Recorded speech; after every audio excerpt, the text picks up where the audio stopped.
इंसान है जो भूखा है, बहुत भयंकर भूख लग रही है उसको, 5 दिन से कुछ खाया नहीं,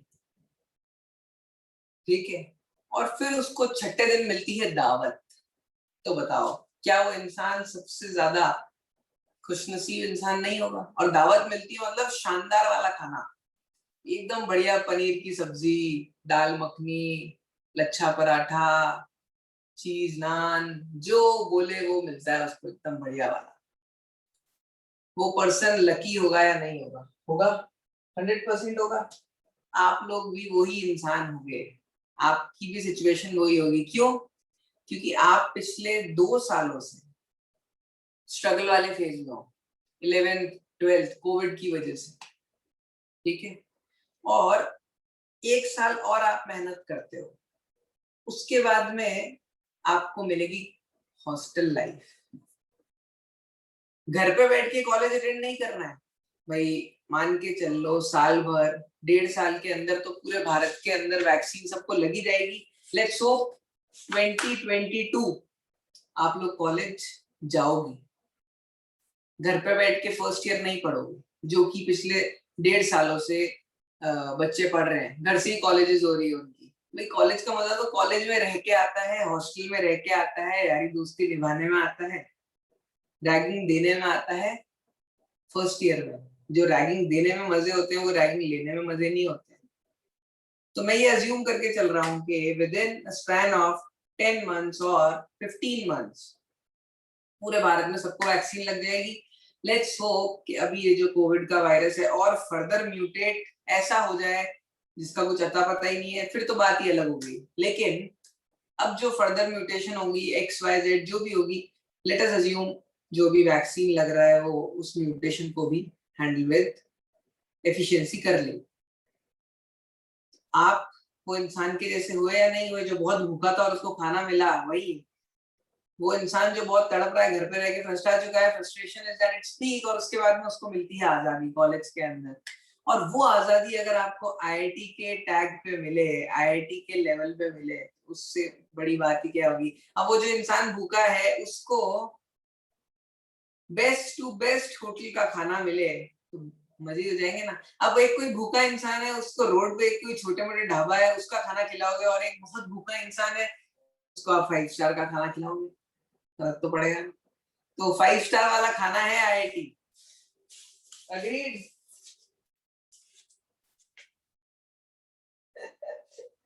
हर्ष लोहिया, व्हाट अ नाइस।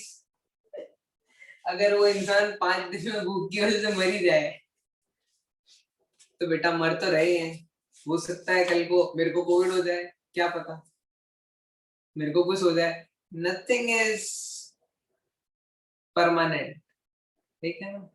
अब ऐसे कल को क्या हो जाएगा, मैं रोड क्रॉस कर रहा हूँ, मेरा एक्सीडेंट हो जाए, मैं रोड क्रॉस ही नहीं करूंगा, ठीक है ना।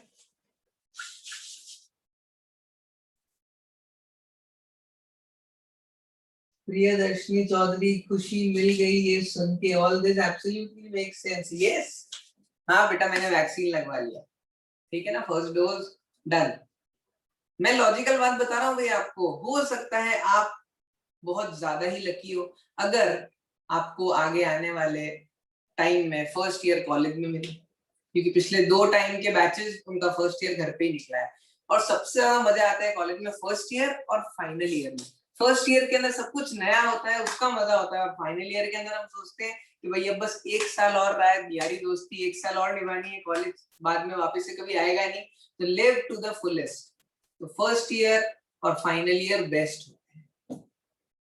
चलिए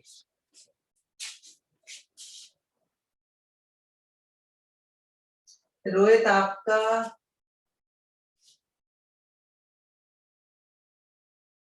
11th क्लियर नहीं है, अच्छे से दावत कैसे मिलेगी? 11th क्लियर नहीं है तो बेटा मैं क्या करूँ, 11th क्लियर करो, या फिर अब कोई दूसरे स्कूल में एडमिशन ले जो 11th फेल वालों को एडमिशन देते हैं।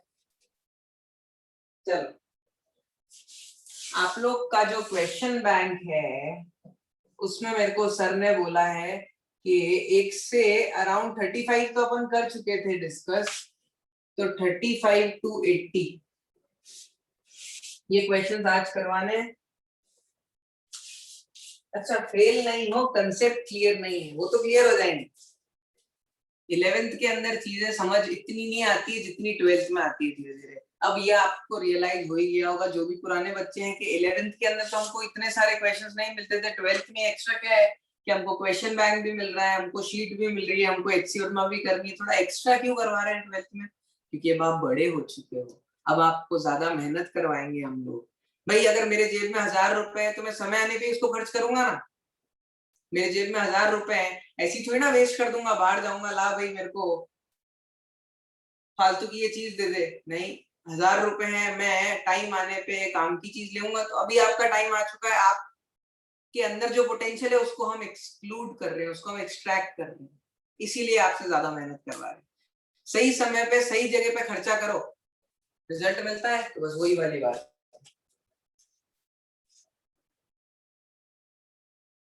अगर 11th के अंदर पढ़ाई कम करी कोई नहीं, 12th में कर लो, 12th में 11th की डबल पढ़ाई कर लो, निकल जाएगा एनीवे। फिजिक्स के क्वेश्चन सॉल्व नहीं हो पा रहे तभी तो मैं यहाँ पर आया हूँ, फिजिक्स के क्वेश्चन नहीं हो पा रहे, that is why I am here to discuss those questions. चलिए आज कहाँ तक डिस्कस होंगे? जहां तक हुए, जहां तक कर पाया मैं 2 घंटे के अंदर उत्तर डिस्कस हो जाएंगे। चलिए मैं क्वेश्चन बैंक खोल लेता हूँ।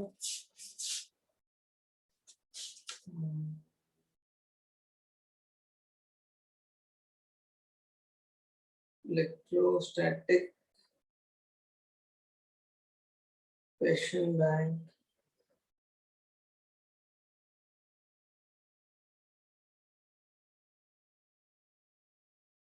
हाँ 80 सवाल। चलिए स्टार्ट करें, लेट्स बिगिन।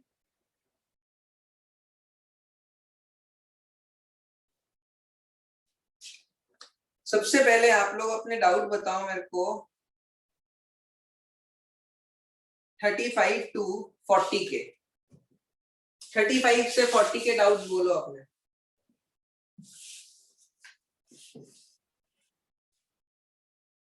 37, 39, 40, 37, 39, 40, 38, 41 टू 50 के डाउट बोलो। 36, 37, 38 शेखर सर ने करवा दिए। तो बेटा जब ऑलरेडी क्लास में करवा दिए तो वो वापस क्यों पूछ रहे हो? लास्ट क्लास में भी आप लोगों ने यही गलती करी थी, क्लास में सर ने करवा दिए सवाल, आप वापस से पूछ रहे हो। क्यों पूछ रहे हो बेटा? मेरे को ये बात समझ नहीं आ रही है।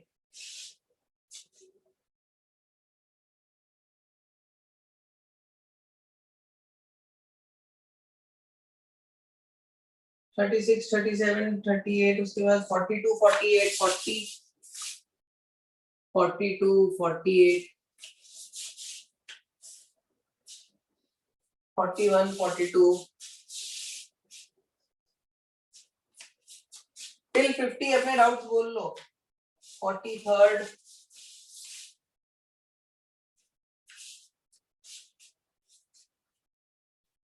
45, 47 टिल 50, 35 टू 50 सबके सारे डाउट्स आ गए तो चैट बॉक्स में लिख लो डन। 44,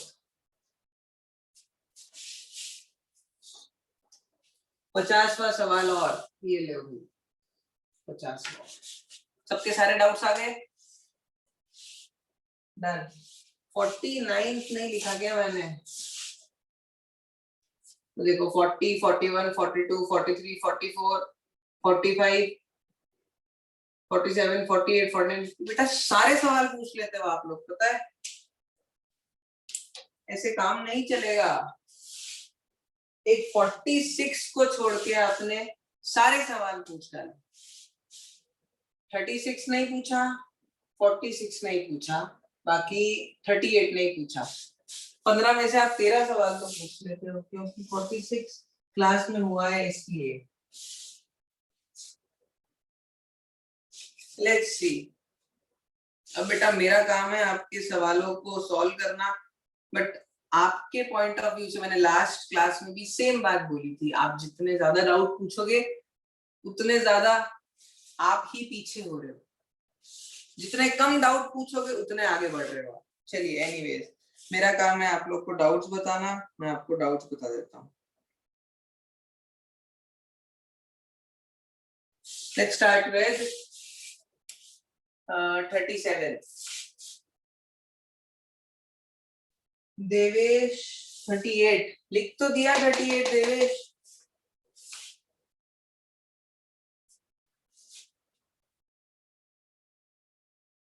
चलिए स्टार्ट करते हैं डिस्कशन को 37 क्वेश्चन के साथ। 37 क्वेश्चन क्या बोलता है? Two identical particle of mass m carry a charge q each. Initially one is at rest on a smooth horizontal plane and the other is projected along the plane directly towards the first particle from a larger distance which will be the closest distance of approach.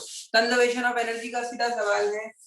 Two identical particles, ये एक particle है q जिसका मास है m, ये एक और बहुत दूर एक चार्ज है q जिसका मास है m, जिसको मैंने वेलोसिटी दी है v।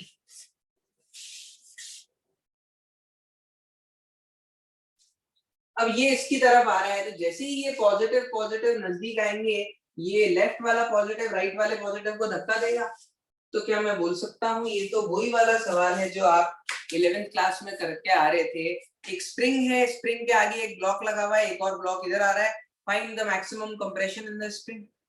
उस क्वेश्चन के अंदर अपन क्या करते थे, जब दोनों की वेलोसिटी सेम हो जाती थी उस पॉइंट पर मैक्सिमम कंप्रेशन आता था। तो यहाँ पर भी हम वही करेंगे। देखो इसकी स्पीड v है, जैसे जैसे ये नजदीक आ रहा है इसकी स्पीड बढ़ रही है, तो जब तक पीछे वाले की स्पीड ज्यादा है, distance between these two are decreasing, और जब इन दोनों की रफ्तार सेम आ गई उसके बाद में इसकी रफ्तार तेज हो गई, तो फिर तो ये दोनों दूर जाने लग जाएंगे। तो अगर मेरे को इन दोनों के बीच में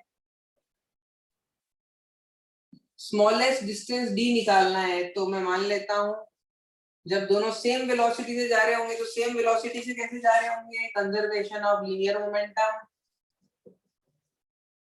दोनों के मासेस सेम है, तो v1 की वैल्यू कितनी आ गई, v/2 और v/2। तो मैं यहाँ पर और यहाँ पर अगर एनर्जी कंजर्वेशन लगाता हूँ, तो बताओ मेरे को सिस्टम के पास में इनिशियल एनर्जी सिर्फ और सिर्फ काइनेटिक है। अब जब यहाँ पर आ चुके हैं तो सिस्टम के पास में इलेक्ट्रोस्टैटिक पोटेंशियल एनर्जी कितनी हो गई, kq1 q2 upon b plus 2 multiplied by half m v1 square. इस इक्वेशन को सॉल्व करना है, स्मॉल d की वैल्यू आ जाएगी। बात समझ आई? हाँ या ना? ये मैंने पिछली क्लास में भी कराया था, आई डोंट रिमेम्बर बेटा मैंने क्या कराया था क्या नहीं कराया था। जिसका भी डाउट था 37 कॉपी कर लो, आगे बढ़ते हैं।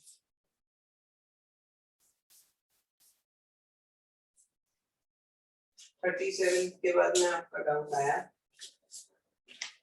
38।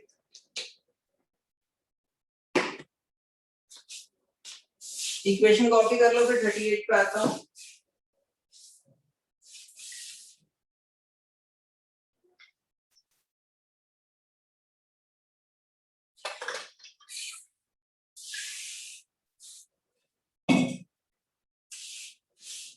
एक तो लगाया है कंजर्वेशन ऑफ लीनियर मोमेंटम और एक और लगाया है कंजर्वेशन ऑफ एनर्जी। किसी को ऑडियो एंड वीडियो में तो कोई प्रॉब्लम नहीं आ रही है कि आवाज अटक अटक के आ रही हो या कुछ? नहीं, ओके। 37 के बाद में 38 पे आ जाते हैं।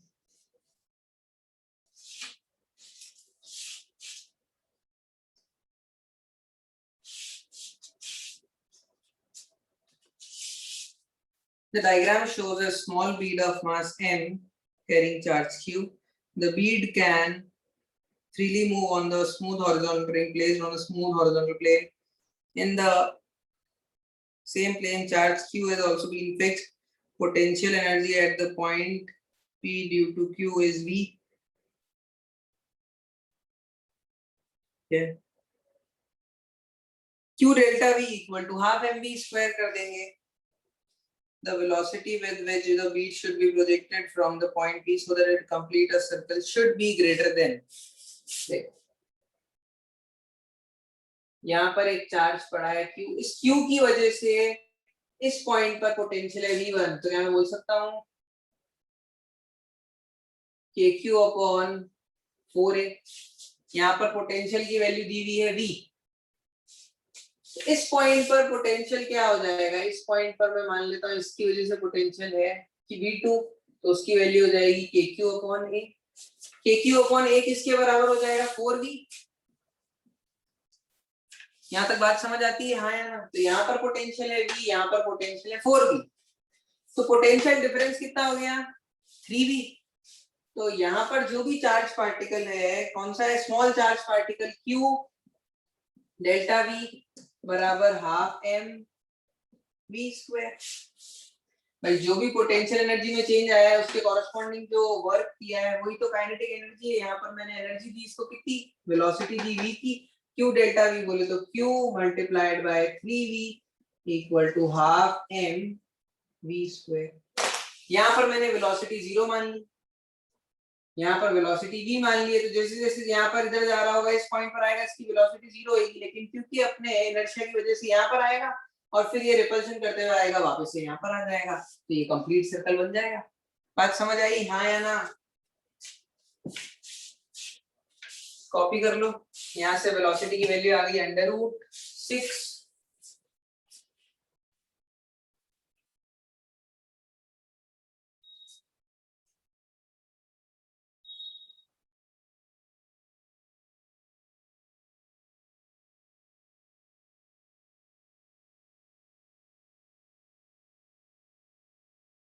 38 के बाद में आपका डाउट है 39। ओके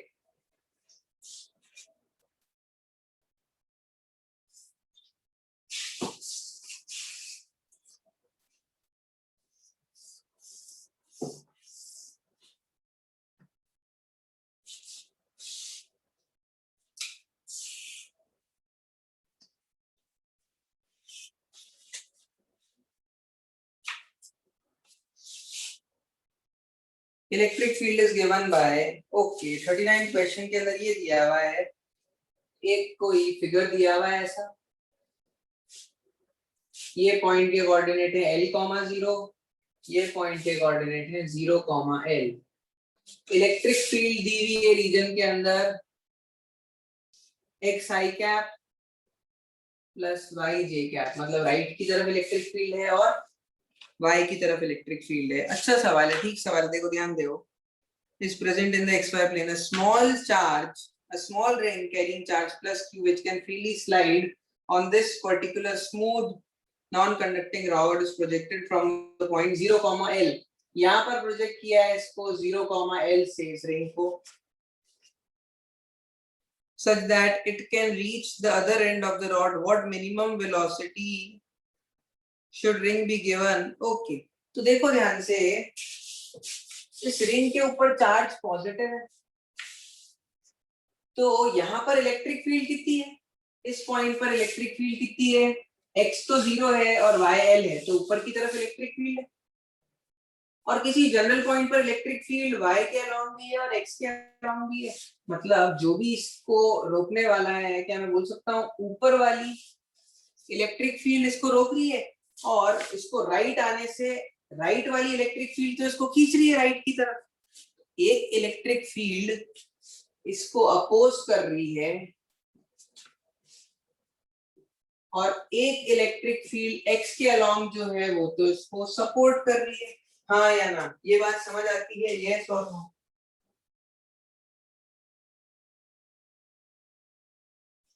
तो बस अब मेरे को मिनिमम निकालनी है, what minimum velocity should be given to the ring जो अपोज कर रही थी, उसकी एवज की मैं काइनेटिक एनर्जी दे दूं, फिर तो मेरा काम हो जाएगा, हाँ या ना? तो जो इलेक्ट्रिक फील्ड सपोर्ट कर रही है वो है y, तो उस इलेक्ट्रिक फील्ड के कारण फोर्स कितना लगेगा, q into Y into D Y, और y की लिमिट क्या लगा दूंगा मैं, 0 से l, क्योंकि मेरा यही तो है y। तो ये क्या है, work done by electric field along y direction, और इसकी वैल्यू कितनी आ गई, QL स्क्वायर अपॉन 2। ये बात समझ में आती है, हाँ या ना? ये तो 0 से लेके L तक आया है, लेकिन आप सोच के देखो, कि क्या मेरे को वास्तविकता में इसको 0 से लेके L तक पहुंचाना है? नहीं। क्यों?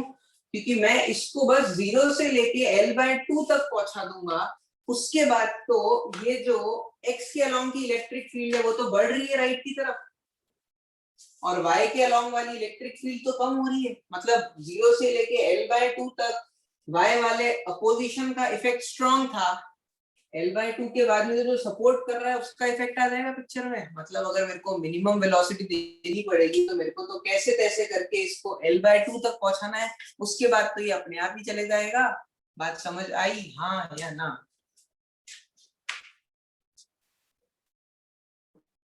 ये इंपॉर्टेंट है। मैंने पहले फिर मैंने सोचा कि 0 से L क्यों भेजू भाई, मैं तो 0 से L/2 तक भेज देता हूँ, उसके बाद तो अपने आप राइट वाली इलेक्ट्रिक फील्ड बढ़ जाएगी तो वो अपने आप ही ले जाएगी। बस यहाँ पर अब मैं L/2 तो QL² / 8 आ गया equal to half mv²। Answer check करेंगे, समझ गए, हाँ या ना?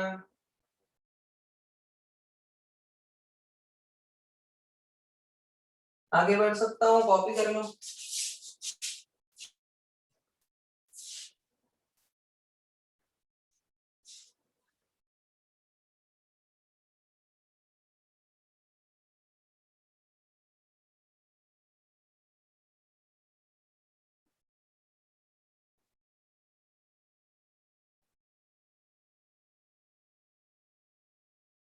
डन। ये था 39, और ऐसा हो ही नहीं सकता ये वाला क्वेश्चन क्लास में नहीं हुआ होगा, 100% पहली बात।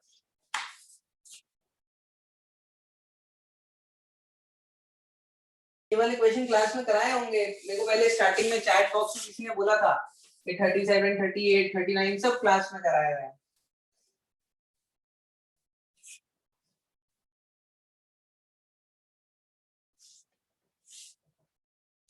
Different question, exact same question नहीं कराया सर ने, कराए होंगे, मेरे को सर ने बोला है। ओके, नहीं हुआ होगा, ओके फाइन, चलिए कोई नहीं।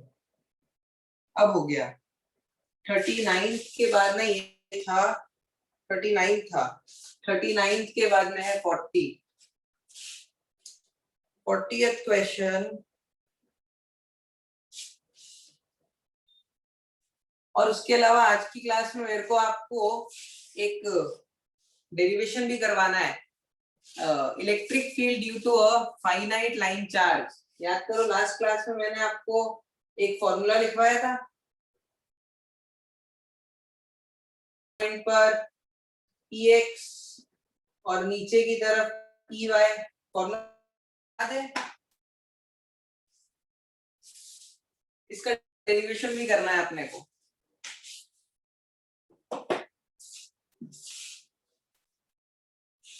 पहले 40th देख लो।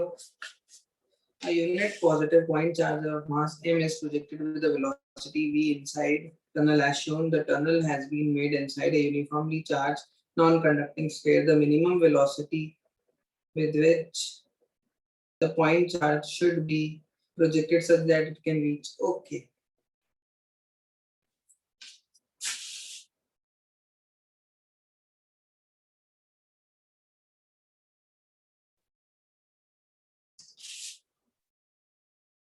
बताओ मेरे को सरफेस पर पोटेंशियल कितना होता है? KQ/R होता है, और सेंटर पे कितना होता है? 3/2 KQ/R। तो यहाँ पर R/2 पर पोटेंशियल कितना होगा? सरफेस पर पोटेंशियल Vs है, इस पॉइंट P पर पोटेंशियल Vp है, Vp कितना होगा? KQ/2R³ into 3R² minus R/2 का होल स्क्वायर। हाँ या ना? ये बात समझ आई? यस और नो? तो मैं इस पॉजिटिव को इतनी वेलोसिटी दे दूं, एक और टिप, जब कभी भी आप वेलोसिटी लिखते हो तो लास्ट में जाके ऐसे घुमाने की हैबिट डालो, मैंने आपको 11th में भी बोला था, अगर आप लोग को याद हो तो। और जब कभी भी आप कैपिटल वी लिखते हो तो ऐसे लिखने की कोशिश करो। क्यों? क्योंकि यहाँ पर पोटेंशियल भी वी से आएगा, वेलोसिटी भी वी से आएगी, कंफ्यूजन हो जाएगा। हो सकता है आगे कभी कहीं सवाल के अंदर वॉल्यूम भी आ जाए पिक्चर में, तो वॉल्यूम भी कैपिटल वी से लिखोगे, तो कंफ्यूजन नहीं होए तो वेलोसिटी मतलब छोटे वी को ऐसे आगे जाके थोड़ा सा घुमा लिया करो। छोटी सी टिप है। हो सकता है आईआईटी के अंदर कोई सवाल आए किसी से, किसी के दोनों सेम ही होते हैं, तो क्या पता कोई गलती कर दे कैलकुलेशन में। एनीवेज, तो मैं इसको यहां से लेके यहां तक पहुंचा दूं, फिर तो अपने आप ही बाकी पॉजिटिव के धक्के की वजह से वो निकल जाएगा। तो half M V square equal to Q delta V. अब वीपी और वीएस इन दोनों को सब्ट्रैक्ट कर लोगे,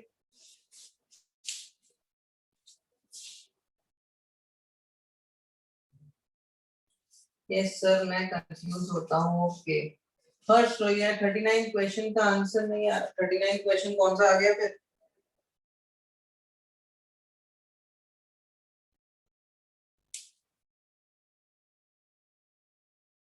अरे तो 39 क्वेश्चन के अंदर मैं पार्टिकल को आ रहा हूं ना, तो y की लिमिट l से l/2, l से l/2 लगा देना, अब आ जाएगा। मतलब कंसेप्ट को इसको यहां से यहां तक पहुंचाना है तो लिमिट चेंज कर लो। मतलब वो l/2 मैंने डिफरेंस बोला था, बट लिमिट यहाँ पर l से l/2 लगाओगे, आंसर आ जाएगा। कंसेप्ट वही रहेगा कि मेरे को इसको यहां से हाफ वे तक पहुंचाना है। चलिए, ये था आपका 40th 40 कॉपी कर लो।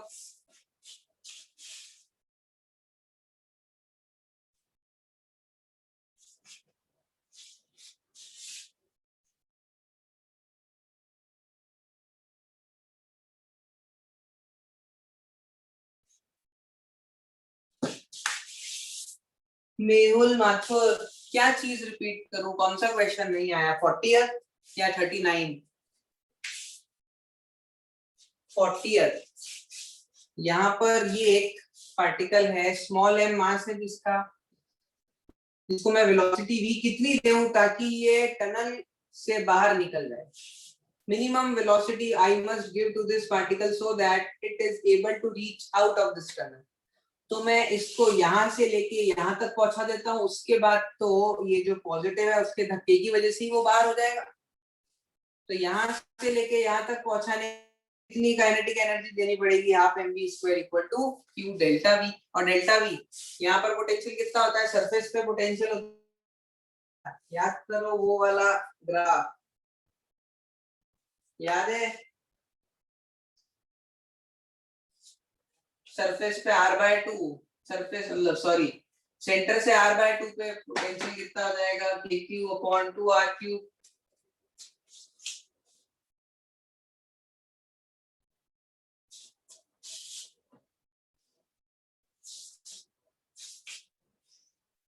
कॉपी कर लो 40th।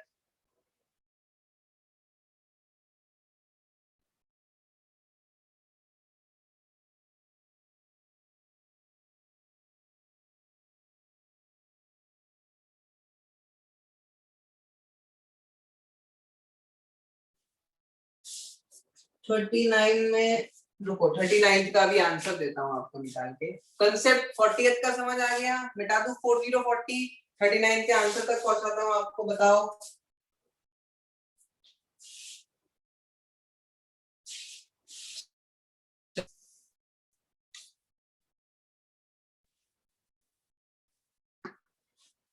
कौन सा था? 39, फिर से आ जाओ। 39 क्या है भाई? 39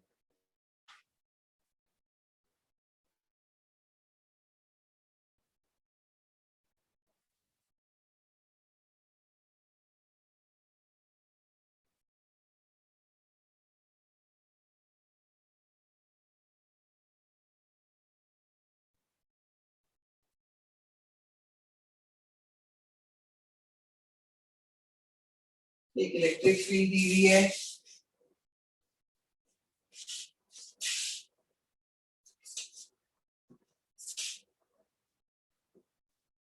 x I cap plus Y J cap.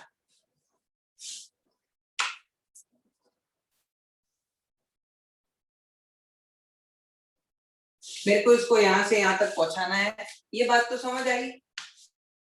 जैसे राइट साइड में एक्स बढ़ रही है, राइट साइड में इलेक्ट्रिक फील्ड बढ़ रही है। अगर राइट साइड में इलेक्ट्रिक फील्ड बढ़ रही होगी तो इलेक्ट्रिक फील्ड का फोर्स राइट साइड में बढ़ रहा होगा, हाँ या ना। और वहीं ऊपर वाला जो फोर्स है अपोज करने वाला, वो कम हो रहा होगा। तो यहाँ पर मैं अगर इसको कुछ दी वेलोसिटी, यहाँ पर अगर मैंने इसको कुछ दी वेलोसिटी दी है और मैं इसको यहां से यहां तक पहुंचाऊं, तो इलेक्ट्रिक फील्ड y के अलोंग का वर्क कितना होगा? इसके ऊपर चार्ज है q, ऊपर की तरफ इलेक्ट्रिक होगा q इंटू वाई, तो ये फोर्स हो गया। और डिस्प्लेसमेंट हुआ है नीचे की तरफ dy। अगर मैं इसको इंटीग्रेट करूं l से l/2, तो बताओ मेरे को इसका आंसर क्या आ रहा है?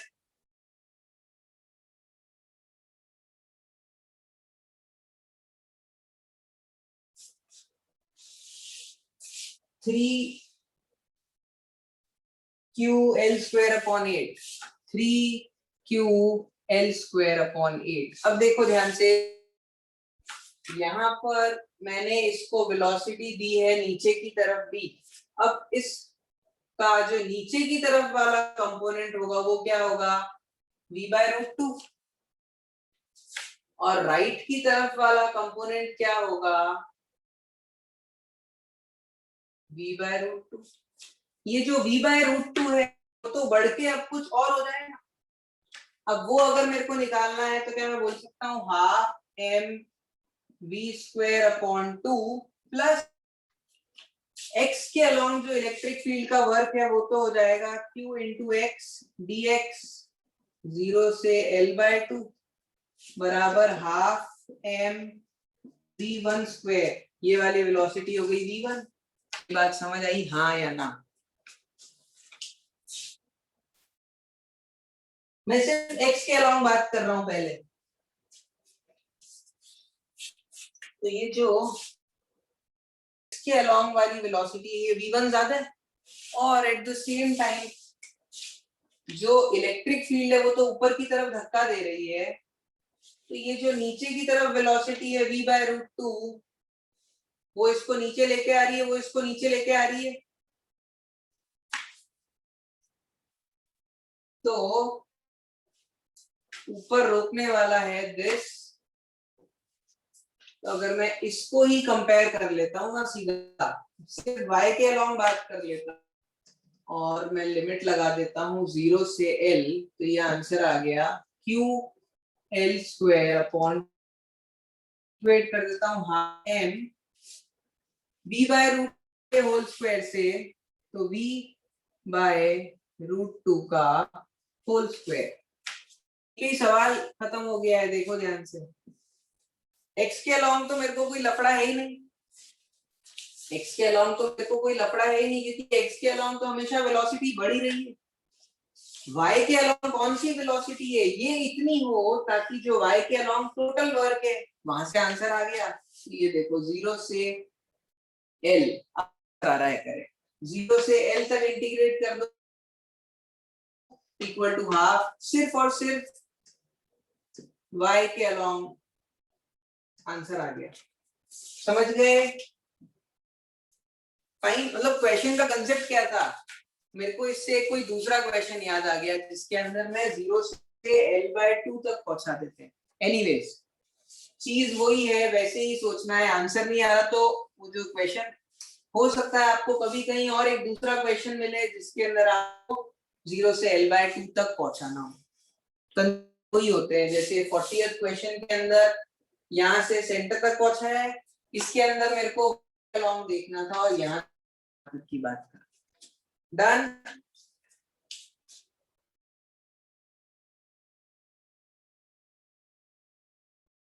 डायरेक्ट, हाँ l/2 वाला क्वेश्चन दूसरा है, मेरे दिमाग में दूसरा क्वेश्चन है।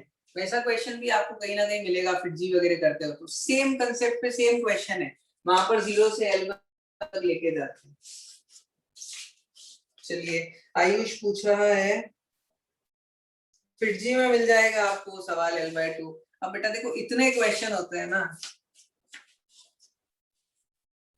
डायरेक्ट सेंटर वाले पॉइंट ऊपर वाले पॉइंट पे पोटेंशियल डिफरेंस निकाल के नहीं कर सकते, ये नहीं कर सकते हैं क्योंकि ऊपर की तरफ वाली इलेक्ट्रिक फील्ड जो है वो हमेशा कोशिश कर रही है, तो मैं यहाँ पर इसको y के अलोंग इतनी काइनेटिक एनर्जी दे दूं ताकि वो जो इलेक्ट्रिक फील्ड की कोशिश है वो उसके बराबर हो जाए।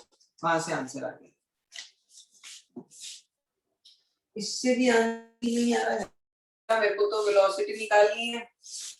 2 से 2 कटा, वेलोसिटी कितनी आ गई, अंडर रूट में 2q L² आंसर है।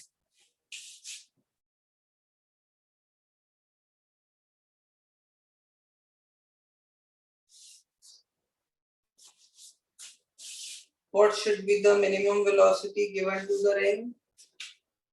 2 into L²/2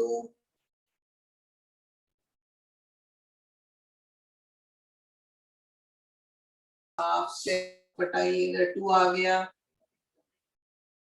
QL²/, रुको रुको रुको,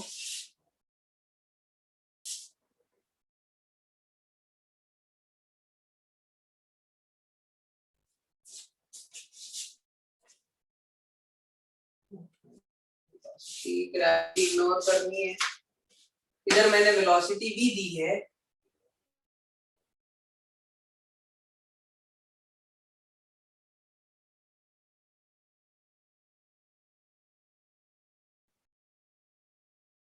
एक वेलोसिटी इधर की तरफ,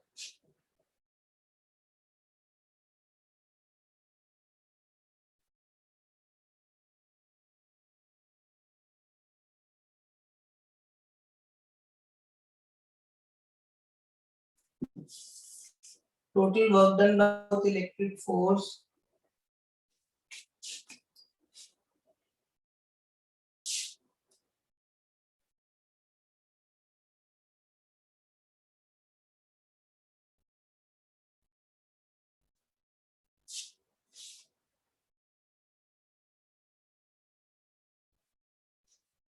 राइट वाला इलेक्ट्रिक फील्ड इसको खींच ही रहा है राइट, मेरे को नीचे वाला, तो अज्यूम करते हैं यहाँ पर, तो इधर ये जो राइट वाला की कंपोनेंट है इधर, इसके बाद में इधर वाले का कंपोनेंट आ जाएगा इधर, अगर ये बड़ा है तो ये इसको खींच ले जाएगा,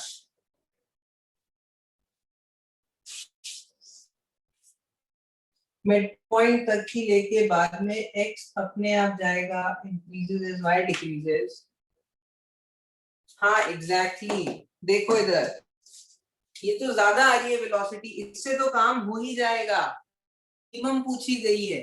देखो ये वाली वेलोसिटी का जो फॉर्मूला है वो 2 ऊपर है, तो ये वाली वैल्यू तो बड़ी है, लेकिन आंसर इससे भी छोटा है, तो इससे कम वेलोसिटी में क्या कभी काम हो जाएगा। अब मैंने तो यहाँ पर क्या सोच के निकाला, ये जो v/√2 है वो यहाँ पर आके 0 हो रही है, ये जो v/√2 है ये यहाँ पे आके 0 हो रही है, v/√2 यहाँ पर 0 हो जाए, अगर ये v/√2 यहाँ पे 0 हो जाए तो उसके अगले इंस्टेंट पर देखो जो ऊपर की तरफ वाली इलेक्ट्रिक फील्ड है वो इसको एक ऊपर की तरफ वेलोसिटी देगी, और जो राइट की तरफ वाली वेलोसिटी है वो, अब ये वाली वेलोसिटी का इधर की तरफ कंपोनेंट, ये वाली वेलोसिटी का इधर की तरफ कंपोनेंट, ये वाला कंपोनेंट अगर बड़ा हुआ तो इवेंचुअली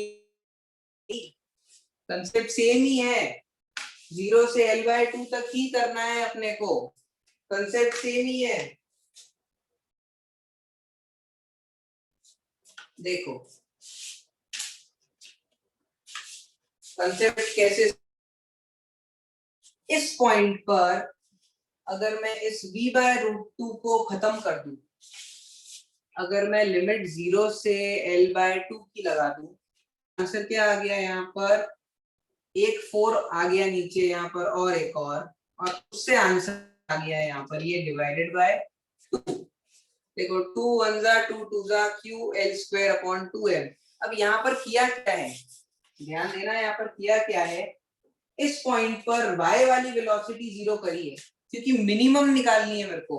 इस पॉइंट पर y वाली वेलोसिटी जीरो करी, उसके अगले इंस्टेंट पर क्या होगा, ऊपर की तरफ इलेक्ट्रिक फील्ड एक वेलोसिटी दे देगी v4 बोल देता हूं मैं, और ये इधर की तरफ है राइट की तरफ तो v2 बोल देता हूं। तो v2 का कंपोनेंट नीचे की तरफ अगर बड़ा है v4 के कंपोनेंट जो ऊपर की तरफ है, अगर ये नीचे वाला कंपोनेंट बड़ा है तो ये नीचे की तरफ ही आएगी। तो जब इलेक्ट्रिक फील्ड ऊपर स्ट्रांग थी तब मैंने उस स्ट्रांग इलेक्ट्रिक फील्ड को काटने के लिए v/√2 की वेलोसिटी दे दी। अब मेरे को यहाँ से 0 से l/2 तक ही तो पहुंचाना है इसको। बात समझ आई, ये वाली बात समझ आई, हाँ या ना?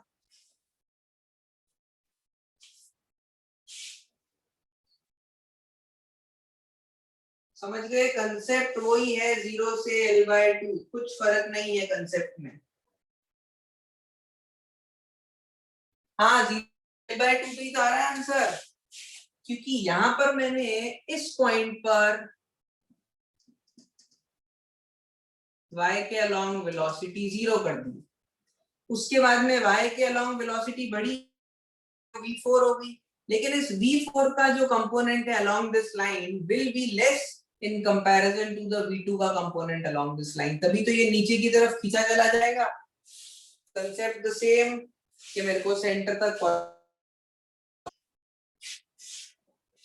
चलिए ये v/√2 समझ नहीं आया, इस पॉइंट के कोऑर्डिनेट है 0, l, इस पॉइंट के कोऑर्डिनेट l, 0, मतलब this and this are same, तो ये वाला एंगल कितना हो जाएगा 45 डिग्री। तो v cos 45, v sin 45। अब पूरा क्लियर है?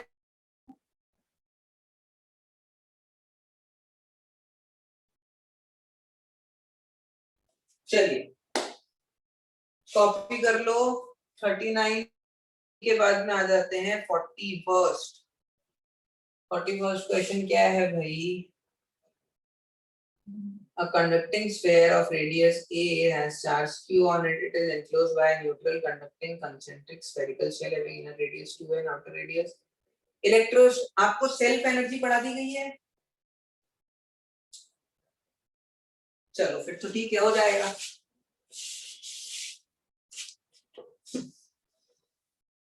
मिटा दूं?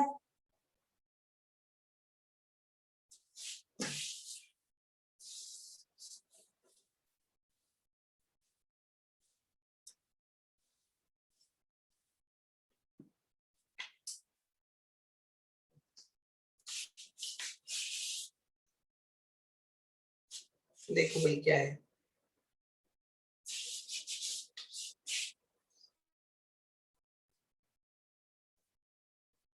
a conducting sphere of charge q, it is enclosed by a neutral conducting concentric shell having inner radius 2a and outer radius 3a।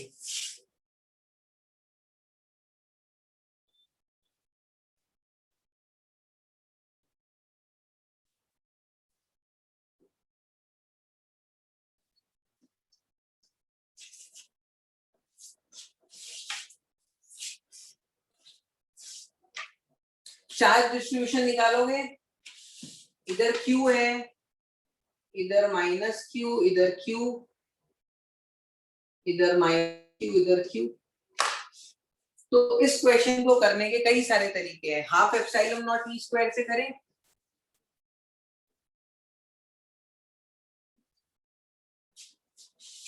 हाँ या ना? थोड़ा सा लंबा सवाल है, देखो मैं आपको तरीका बता देता हूँ। जहां पर इलेक्ट्रिक फील्ड होती है वहां पर इलेक्ट्रोस्टैटिक एनर्जी होती है।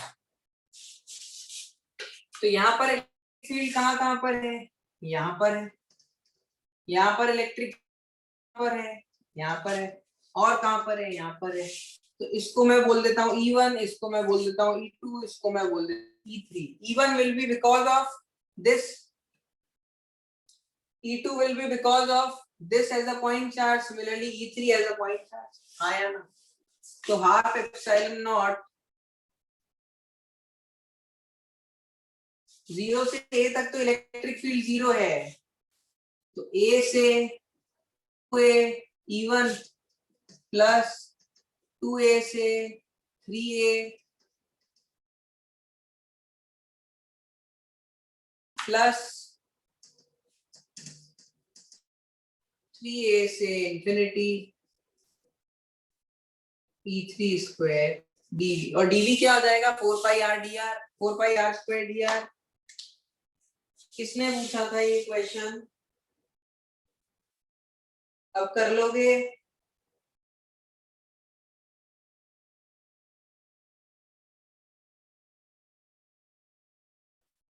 एक एक करके तीनों में आपको वैल्यूज डालनी है। E1 क्या लिखोगे आप? यहां से r डिस्टेंस पर E1 हो जाएगा KQ by r square, dV हो जाएगा 4 pi r square dr and so on.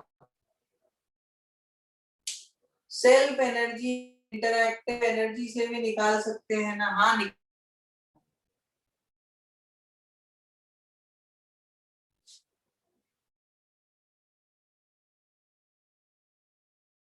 But use this approach, गलती होने के चांस कम होंगे।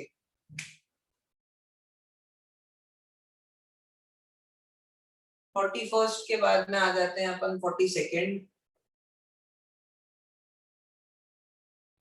42nd में एंगुलर मोमेंटम का कंसेप्ट यूज आएगा। 42nd में एंगुलर मोमेंटम का कंसेप्ट यूज आएगा।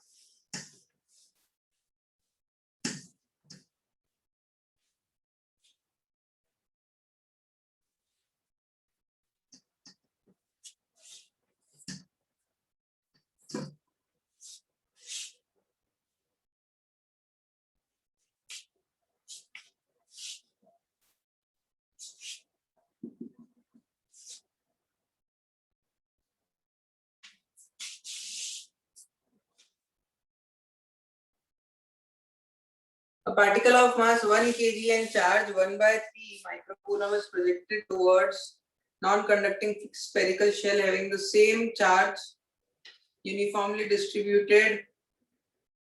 Find the minimum projection required if the ball just grazes the shell. Just grazes the shell का मतलब क्या है? करते हुए जा रहा है इस तरीके से, परपेंडिकुलर है। ये वाला डिस्टेंस है d, यहाँ पर वेलोसिटी है v1, यहाँ पर वेलोसिटी है v2, ये वाला डिस्टेंस है r। m v1 into d equal to m v2 into r। Conservation of angular momentum about point O। बताओ मेरे को ये पॉइंट समझ आया, हाँ या ना?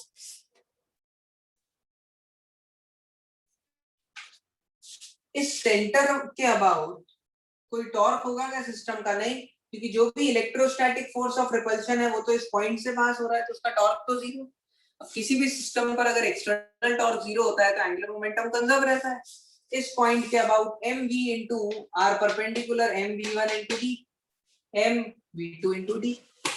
और एक और इक्वेशन कहां से लिख लेंगे कंजर्वेशन ऑफ एनर्जी से?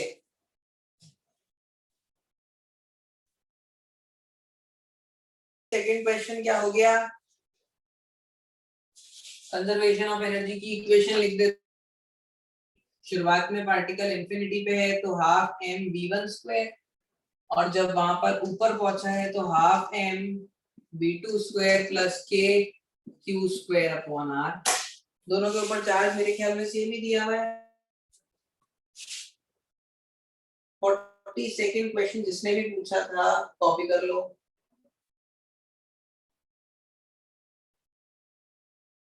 42nd के बाद में डाउट है आपका 43rd। 43rd is best question. चलिए ये कॉपी कर लो, फिर 43rd पे आते हैं।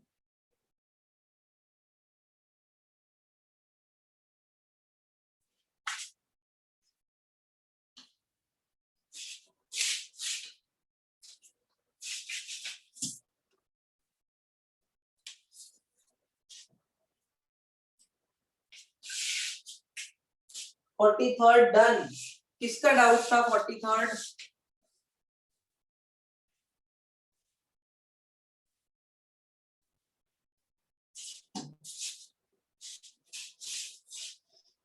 है डाउट?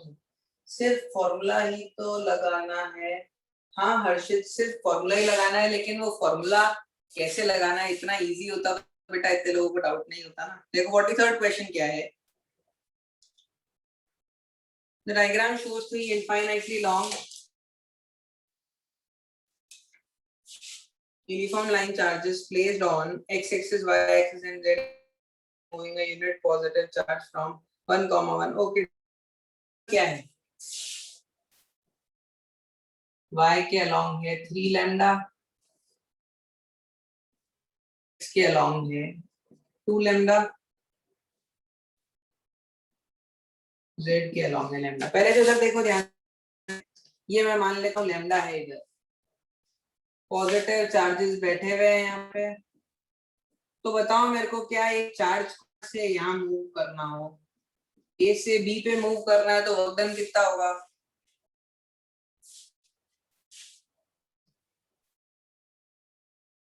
ए से बी पे अगर मेरे को किसी, ये इनफाइनाइट लाइन चार्ज है, ए से बी पे मूव करना हो तो वर्क कितना होगा? 0। क्या सबको समझ आता है?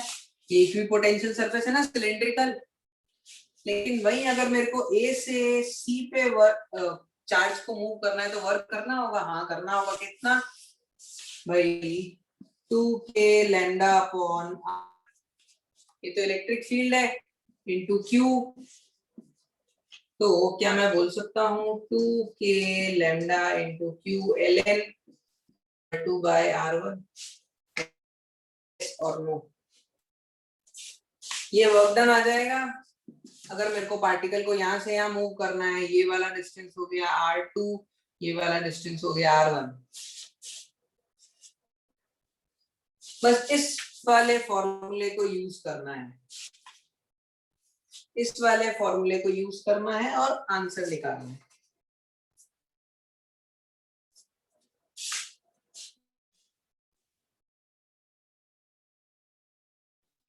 एट द सेम टाइम देखो ध्यान से, ये जो रॉड है, इनफाइनाइट रॉड है, y के अलॉन्ग, पार्टिकल को अगर y के अलॉन्ग मूव करता हूं तो कोई वर्क नहीं करना पड़ेगा, लेकिन अगर x के अलॉन्ग मूव करूंगा तो भी वर्क करना पड़ेगा, और z के अलॉन्ग मूव करूंगा तब भी वर्क करना पड़ेगा। अब देखो सबसे पहले यहाँ पर ये 3 लैम्डा है, 3 लैम्डा की वजह से अपन वर्क, मेरा पॉइंट कहाँ है? 1, 1, 1 से 0, 1, 1, 1, 1 से 0, 1, 1। तो पहले ये y वाले के लिए पॉइंट देख लेते हैं। लैम्डा वाला है y के अलॉन्ग 1, 1, ये वाला एक पॉइंट है।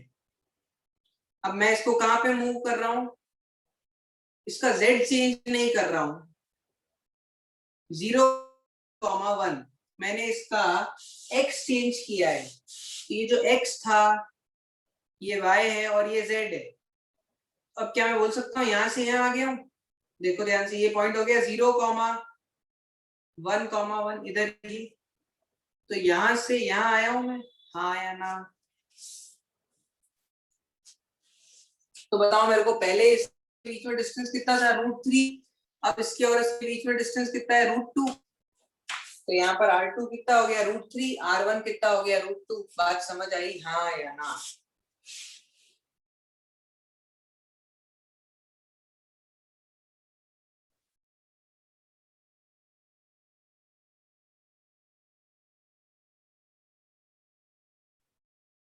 थोड़ा 3D में सोचना पड़ेगा ऋतिक।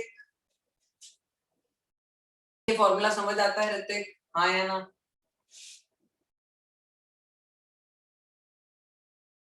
तो देखो जब ये डिस्टेंस पर है इससे, इस लैम्डा वाले से, ये दोनों पॉइंट सेम सेम डिस्टेंस पर है तो वर्क 0 करना पड़ेगा।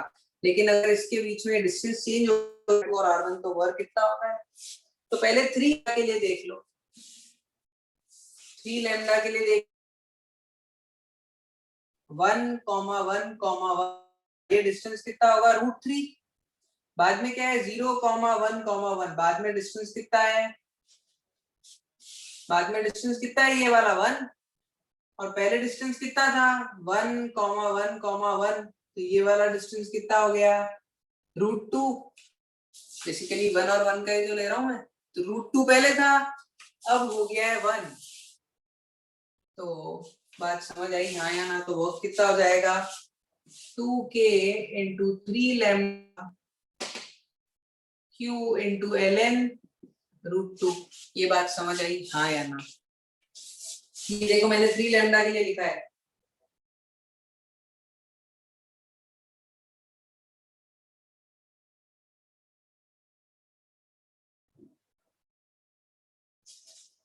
फिर से देखो जो 3 लैम्डा के लिए करना है वही लैम्डा और 2 लैम्डा के लिए आपको करना है। 3 लैम्डा के लिए मैं आपको करके बता रहा हूँ। तो सबसे पहले इस पॉइंट की दूरी कितनी है 1,1,1 ये पॉइंट ये आ गया तो इसकी ये परपेंडिकुलर दूरी कितनी है क्या मैं बोल सकता हूँ? दूरी हुई 1, अभी भी दूरी है 1, अभी यहाँ पर आ गया तो दूरी कितनी होगी √2 और बाद में जब 0,1,1 तो दूरी कितनी है 1, पहले थी √2 अभी हो गई है 1 तो R2 हो गई √2 तो √2/1। अब आया ऋतिक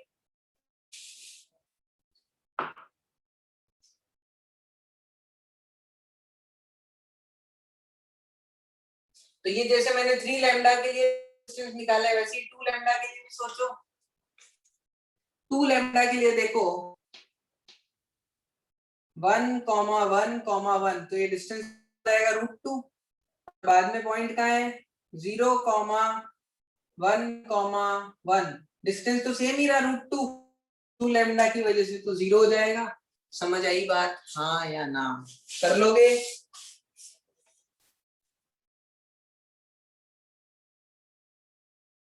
और लास्ट लैम्डा के लिए मैं आपके ऊपर छोड़ता हूँ आप ही को करना है और बाद में दोनों को ऐड कर देना तीनों को ऐड कर देना टोटल बहुत आ जाएगा। चलिए ये था 43rd। Next is 44th। A charged particle Q is held fixed by another charged particle of mass m and charge Q same sign release the impulse of by the external agent fixed time impulses change in momentum। 43rd question पे आ जाते हैं impulse in momentum।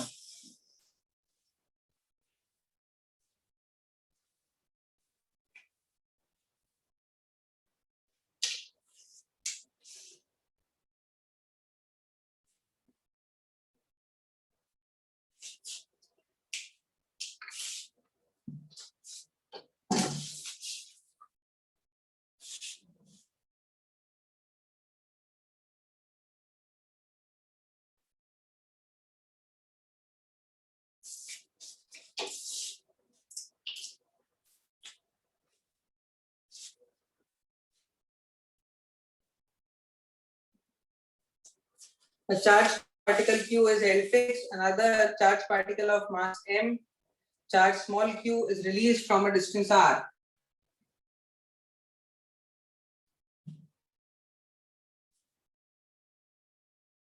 The impulse of the force exerted by the external agent on the fixed charge by the time distance between q and 2q becomes 2r। ठीक है अभी ये यहाँ पर आ चुका है और ये वाला डिस्टेंस हो गया है 2r, इसका मास m, इसकी velocity v। Energy conservation kq into q upon r equal to kq into q upon 2r plus half m v square। पहले इसका वेलोसिटी 0 बाद में इसका velocity v change in moment solve कर लोगे यहाँ से v की वैल्यू निकाल के यहाँ रख देना हाँ या ना? इजी क्वेश्चन था 44 तो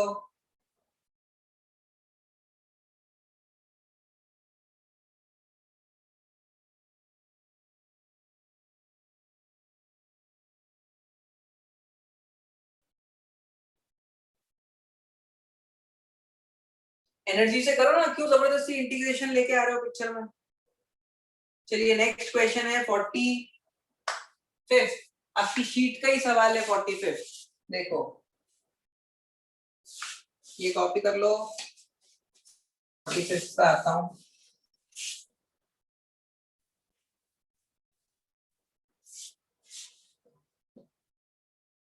फोर्टी फिफ्थ क्लास में नहीं करवाया।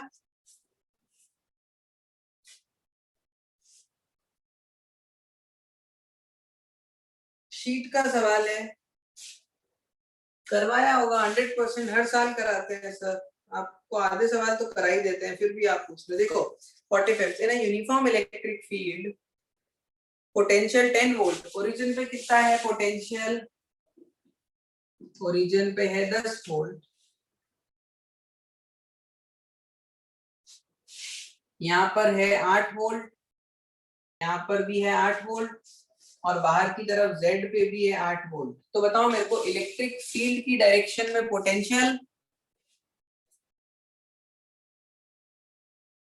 जिसका भी डाउट है 45 बताओ, इलेक्ट्रिक फील्ड की डायरेक्शन में पोटेंशियल कम होता है, इलेक्ट्रिक फील्ड x के अलोंग कितनी हो जाएगी, पोटेंशियल डिफरेंस अपॉन डिस्टेंस 2/1, 10 - 8।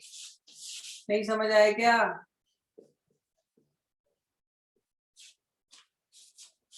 आया? जिसने भी पूछा था 45 ex आ गया 2, ऐसे ही ey भी आ जाएगा 2, ez भी आ जाएगा 2। तो नेट इलेक्ट्रिक फील्ड कितनी आ गई,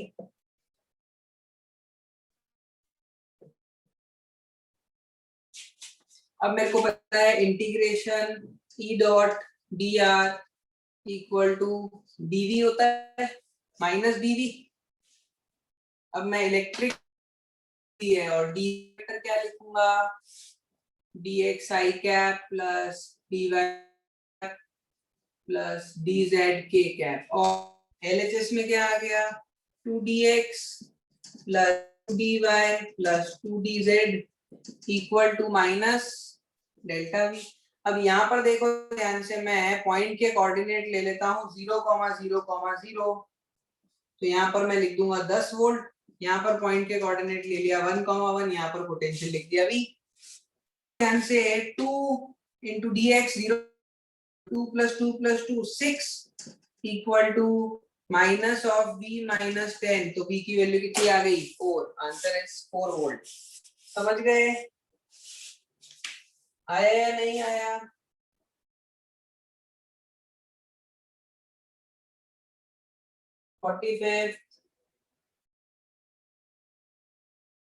are you done with the 45 और नो? जिसने भी पूछा था बताओ।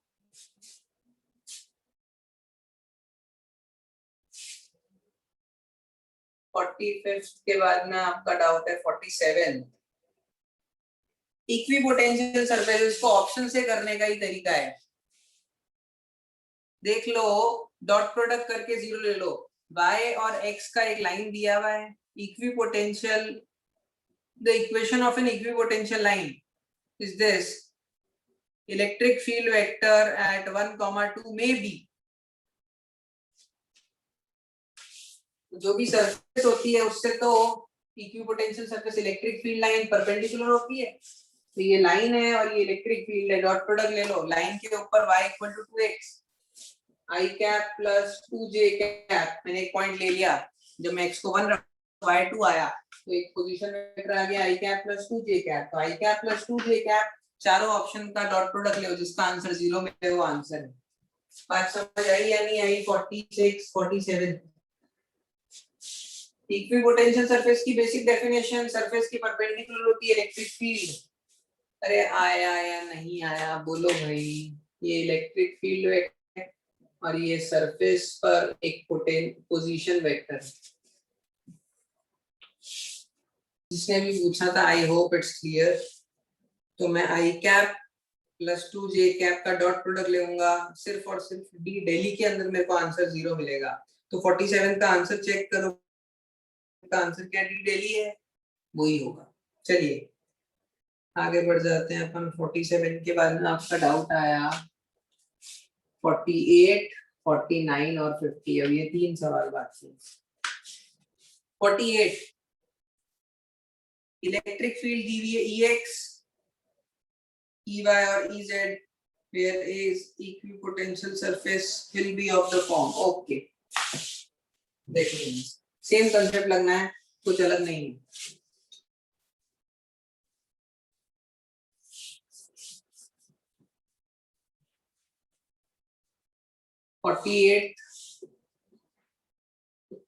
Ex equal to del v by del x, minus sign और लगा दो, Ey इक्वल टू माइनस, ये बताया ना माया ना,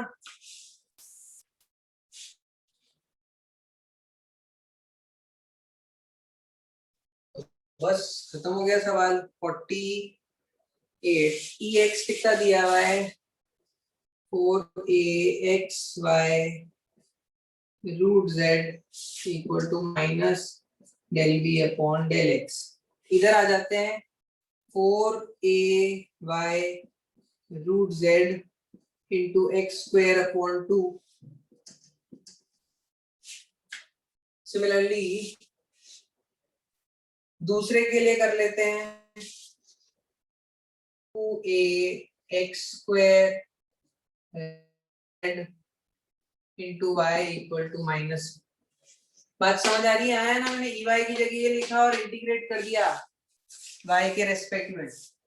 अब इसको और इसको इक्वेट कर देते हैं, क्योंकि 2ax square root z into Y equal to 4ay root z into X square upon 2।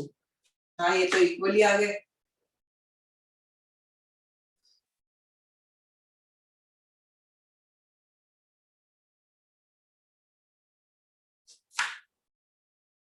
और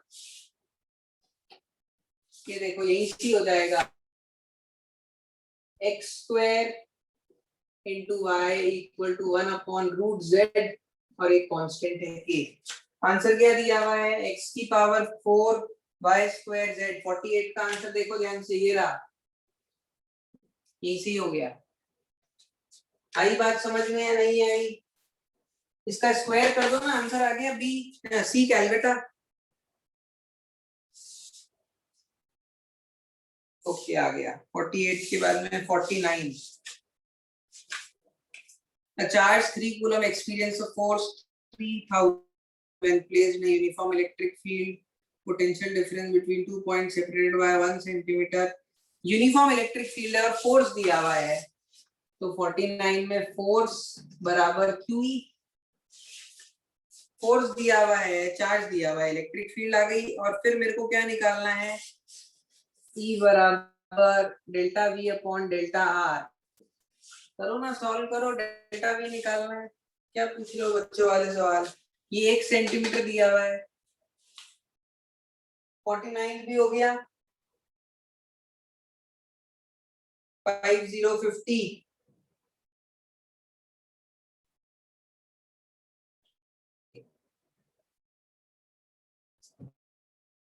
50 के आगे कहानी बढ़ाते हैं। 50वां डिस्कस करना है, मेरे को पता है। अपने डाउट्स बोलो 51 टू 60 के, अपने डाउट्स बोलो 51 टू 60 के।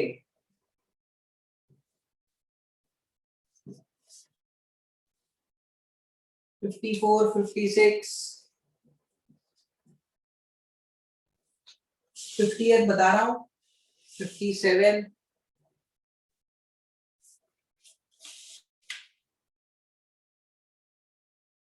58, 51,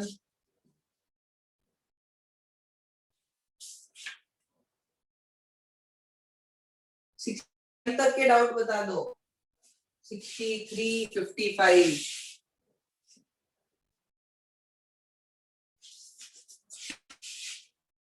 54 was discussed in class। वो तो आप कब से पूछे जा रहे हो लक्ष्य, क्या कर सकते हैं। 65 एंड 63, 60 टिल 65 आपके डाउट सारे आ चुके हैं।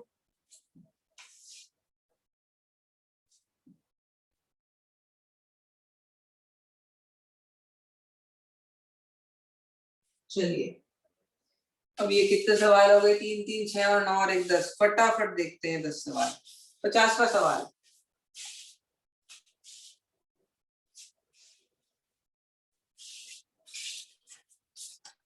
दो तीन क्लासेस पहले ही हुआ था 54 तो क्लास में।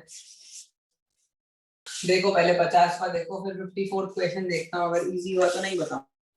2 point charges Q and Q each have been placed at the position this and this.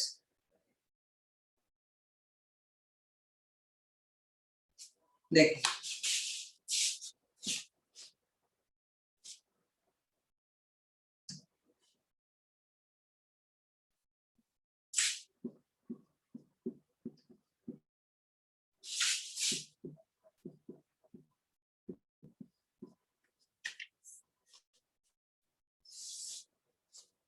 the locus of point where minus Q can be placed such that total electrostatic potential equal to 0. देखो ध्यान से, अगर मैंने यहाँ पर एक minus Q रखा है तो k into minus Q upon a by 2 plus k into minus Q into Q, तो यहाँ पर तो 0 नहीं होगी, और इसकी हाँ हो सकती है 0। तो अज्यूम कर लेते हैं एक पॉइंट है यहाँ पर जहां पर मैंने माइनस क्यू रखा है, इसके कोऑर्डिनेट है x, y, z। अब पूरे सिस्टम की टोटल पोटेंशियल एनर्जी 0 है, तो मैं क्या लिखूंगा, k q square upon a, इन दोनों की, इसकी और इसकी, इन दोनों पॉइंट के बीच का डिस्टेंस मान लो ये है r1, ये वाला डिस्टेंस मान लो r2, minus K Q square upon r1 minus K Q square upon r2 equal to 0। और मैं ध्यान से देखूं तो मेरे को डेफिनेटली ये जो पॉइंट है वो इसी प्लेन में है, तो z को 0 रख देना, इस प्लेन के अंदर z को 0 रख देना, और जो लोकस आएगा, क्योंकि मेरे को ऑप्शन के अंदर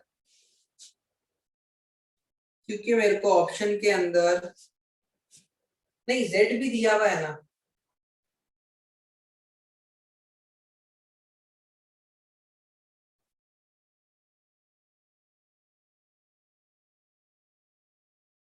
नहीं मेरे को क्वेश्चन के अंदर x नहीं दिया हुआ है, तो मैं x को 0 रख लूंगा, x को 0 रख लूंगा।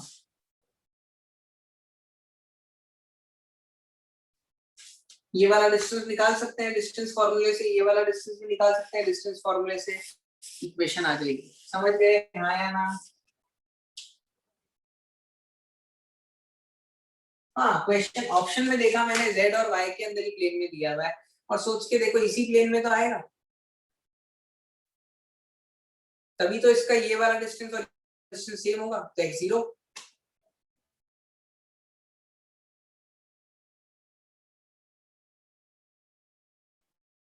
ये इलिप्स बनना चाहिए ना बनना चाहिए, वो तो जब इक्वेशन आएगी तब मैं बोलूंगा।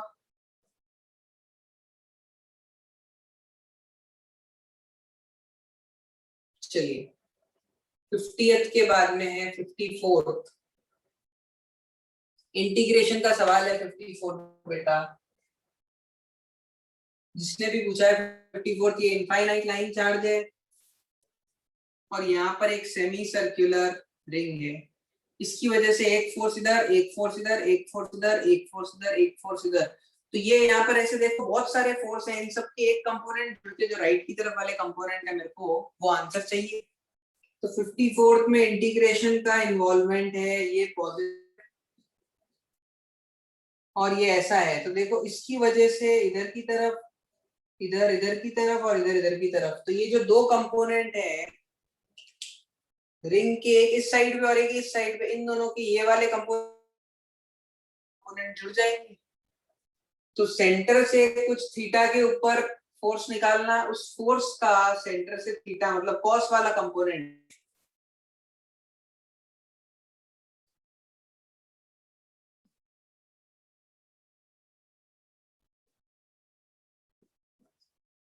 यही करना है, आएगा 54th क्लास में कराया, यही बताया होगा हाँ या ना? तो करिए 50 उसके बाद में 56 देखो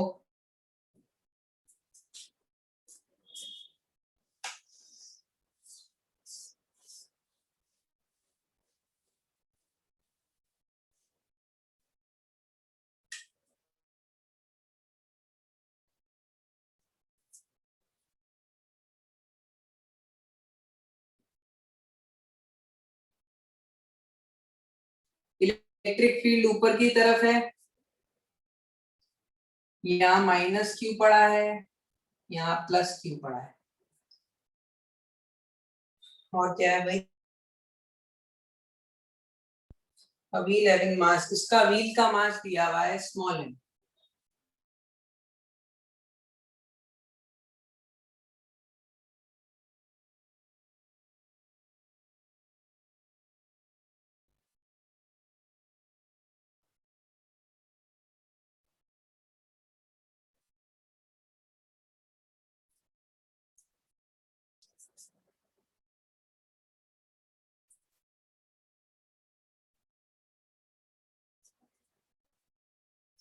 ये पॉजिटिव के ऊपर की तरफ फोर्स कितना लग रहा होगा, क्यूई का,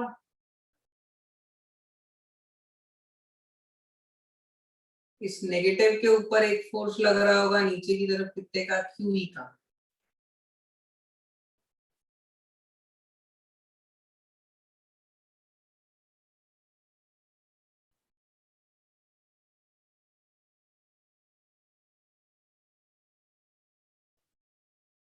ये ज्वाइन कर लिया मैंने, तो मेरे को ये वाला एंगल कितना दिया हुआ है, theta, M G sine theta multiplied by R. ये तो एम जी साइन थीटा का टॉर्क आ गया, और ये क्यू मैंने यहाँ किसका है, तो क्यू का इधर की तरफ कंपोनेंट आया कॉस थीटा, इधर की तरफ आया क्यू ई साइन थीटा। तो ये टॉर्क ऐसे दे रहा है, ये टॉर्क ऐसे दे रहा है, बराबर Q E sine theta into 2r। देखो क्या निकालना है आंसर, फील्ड की वैल्यू mg अपॉन 2q। समझ आया, देखो मैंने ये जो पॉइंट है कांटेक्ट वाला पॉइंट है C, इसके अबाउट टॉर्क बैलेंस कर दिया है। तो ये जो QE वेक्टर है, ये वाला एंगल भी थीटा होगा। ये कैसे आया देखो ध्यान से, इस QE वेक्टर को मैंने यहाँ खिसका दिया, तो ये वाला एंगल थीटा है, तो ये 90 माइनस थीटा हो गया, तो QE cos of 90 minus theta theta. QE sin theta का टॉर्क है anti clockwise, mg sin theta का टॉर्क है क्लॉकवाइज, टॉर्क एंटी क्लॉकवाइज किया है। बात समझ आई हाँ या ना?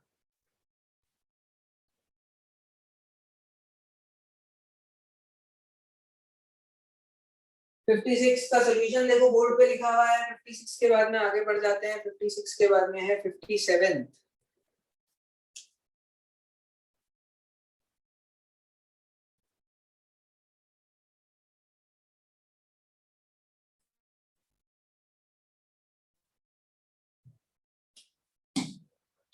ऋतिक क्या रिपीट करूं, देखो ध्यान से इधर, इस पॉइंट के अबाउट टॉर्क, टॉर्क क्या होता है, force into perpendicular distance, mg sin theta mg cos theta. mg cos theta कोई टॉर्क नहीं दे रहा होगा, QE cos थीटा कोई टॉर्क नहीं दे रहा होगा, perpendicular force mg sin theta into इसकी radius r, QE sin theta into इसकी डायमीटर 2r।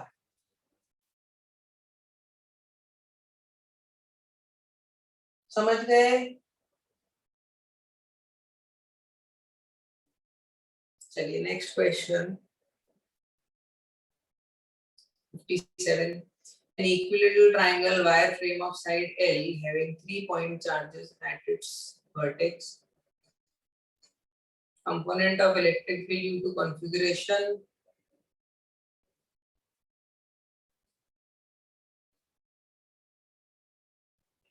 बेटा ये तो इलेक्ट्रिक फील्ड इन वेक्टर फॉर्म है, किसका डाउट है? 57 बताओ, किसका डाउट है 57?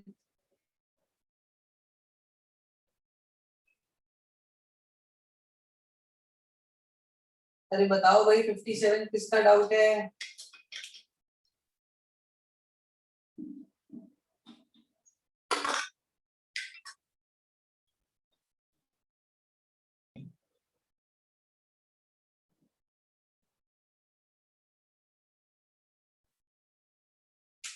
कोई बोल ही नहीं रहा है 57 किसका डाउट है, मैं नहीं ले रहा।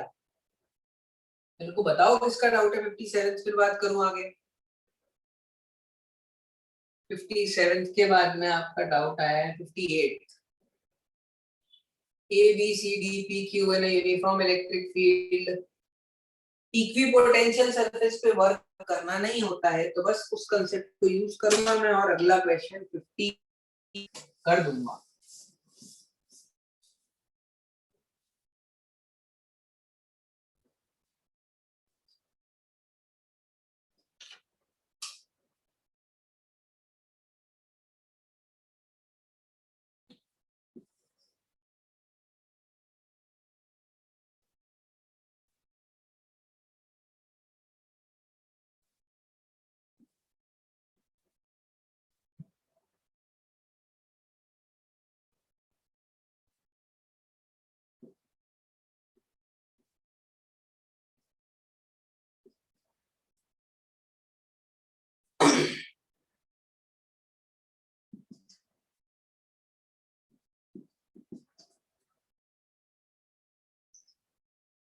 पोटेंशियल ए पर कितना है? 2 वोल्ट। ए पर 2 वोल्ट है, पीबीडी। यहाँ पे सब जगह पर पोटेंशियल 5 वोल्ट। इलेक्ट्रिक फील्ड की डायरेक्शन में पोटेंशियल कम होता है, तो इलेक्ट्रिक फील्ड हो गई ई, ये वाला डिस्टेंस है L, E equal to 5 minus 2 upon N. किसने पूछा है इतना आसान सवाल? ऐसा सवाल तो एचसी और में सेम दिया हुआ है, इक्वी पोटेंशियल सरफेस का। कौन पूछ रहा है? मेहुल माथुर। देखो, इलेक्ट्रिक फील्ड की डायरेक्शन में पोटेंशियल कम होता है, तो यहाँ पर ये वाला डिस्टेंस है 0.1, ये वाला डिस्टेंस है 0.1, तो ये वाला डिस्टेंस एल कितना हो जाएगा? 0.1 इंटू रूट टू, और आंसर आ गया 30/√2 is the value of electric field and the direction is this। 58 के बाद में आपका डाउट है 6060।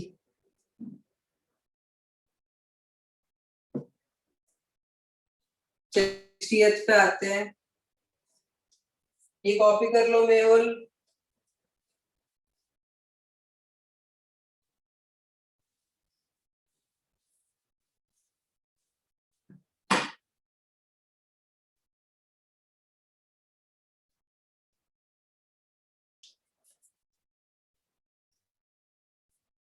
क्वेश्चन देखते हैं, एक सेकंड रुको, मेरे को मार्क करना थोड़ी, एक बार लेने दो, आधा घंटा पड़ा है ना। Let's try to complete till 70।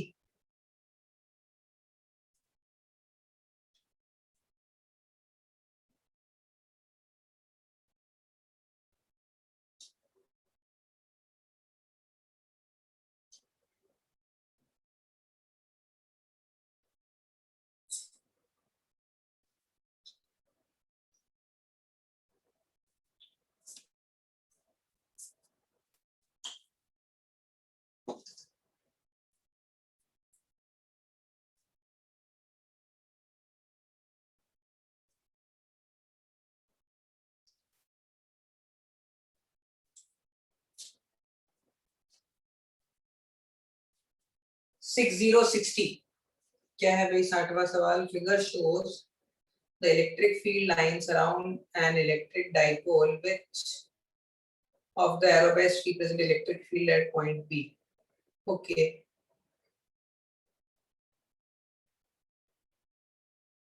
क्या तकलीफ है इसमें? ये माइनस और ये प्लस, ये डाइपोल रखा हुआ है,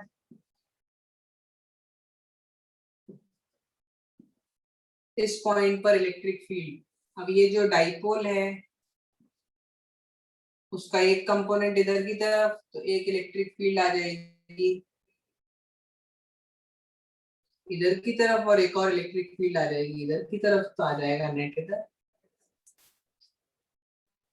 किसने पूछा था 60 आंसर चेक करेंगे क्या? आंसर 60 का अभी बॉम्बे दिया हुआ है।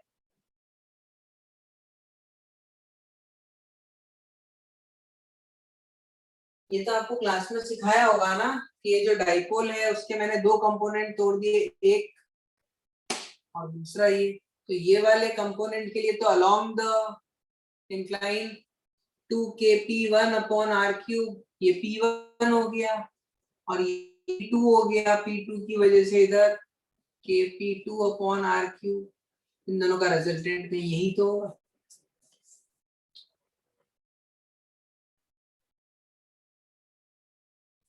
और क्यों है, हो सकता है मेरा आंसर, आंसर क्या ए दिया हुआ है क्या? आंसर क्या दिया हुआ है 68 का? ए और बी, हाँ तो बी इज द सुटेबल, मेरे को थोड़ी ना पता है, और इसका रिजल्टेंट ऐसा ही होगा, डेफिनेटली कुछ इस डायरेक्शन में ही हो।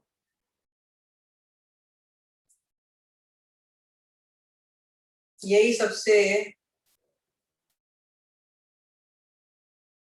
सही ऑप्शन दिख रहा है। देखो ध्यान से, वैसे अगर ऐसे नहीं सोचना है तो ऐसे सोच लो, ये माइनस यहाँ और प्लस यहाँ पड़ा है, पॉइंट यहाँ है, पॉजिटिव की वजह से अट्रैक्शन इधर, तो नेट इलेक्ट्रिक फील्ड इधर ही जाएगी इन दो की वजह से। कैसे भी सोच लो आंसर आ जाएगा। फाइन,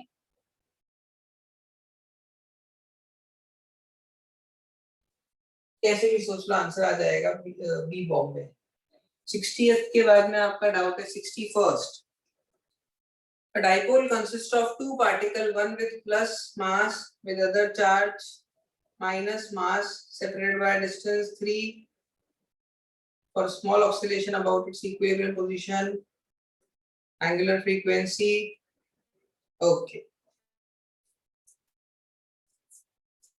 61st, 55वां सवाल मैंने बताया था, भूल गया था 55 वाला बताना।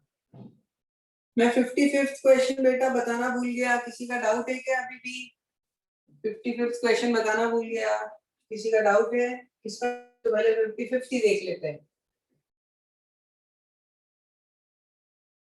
Uniform electric field of magnitude 100 is space along y बराबर 3 प्लस x। तो y बराबर 3 है 0,3, और ये वाला एंगल है 45 degree. Find the potential difference between point 3,1 and 1,3। Electric field ऐसी है, इसका इधर की तरफ कंपोनेंट आ गया e/√2, ऊपर की तरफ कंपोनेंट भी आ गया e/√2। Ex बराबर delta v upon delta x। Ex की जगह मैंने लिख दिया e/√2।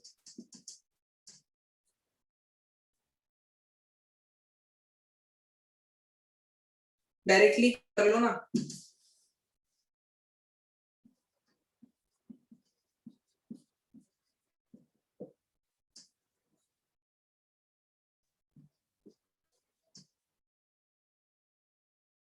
ए पॉइंट के कोऑर्डिनेट है 3,1, बी पॉइंट के कोऑर्डिनेट है 1,3। इलेक्ट्रिक फील्ड लिख सकते हो e/√2 i cap plus e/√2। कर लोगे क्या 55th क्वेश्चन? अब बताओ, जिसका भी डाउट था देखो, सेम क्वेश्चन हो गया, ये वही वाला क्यूब वाला 0,0,1 1,1 पे कितना होगा, और dr वेक्टर क्या हो जाएगा dx i कैप प्लस, बताइए मेरे को, will you be able to solve 55th? yes or no? अरे भाई रिस्पॉन्स दो, एनर्जी लेवल क्यों कम हो गया आपका भी? yes और no जिसने भी पूछा था। चलिए 55th is done. Next we are going to take अगला कौन सा ले रहे थे अपन सवाल? 61st। चलिए 61, 63 और 65 65 बाकी है। टिल 70 अपने डाउट्स बोलो। टिल 70 कोई है क्या? 65 से 70 भी कोई है क्या डाउट 5 सवालों में? देखो सबसे पहले तो 61st देख लेते हैं। A dipole consists of two particles, one with 1 microcoulomb in mass and the other with, ठीक है,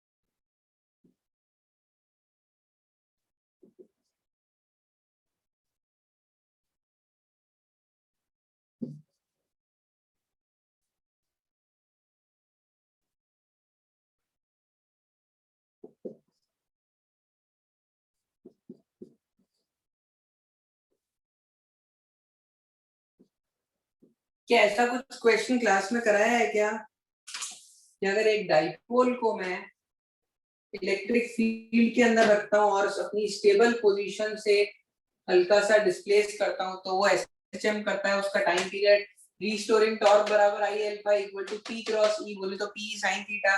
क्या ऐसा कुछ क्लास में कभी लिखवाया है? हाँ या ना? अच्छा सब डिराइव कराया हुआ है। तो बस ओमेगा की वैल्यू क्या हो गई? Under root P E upon आई।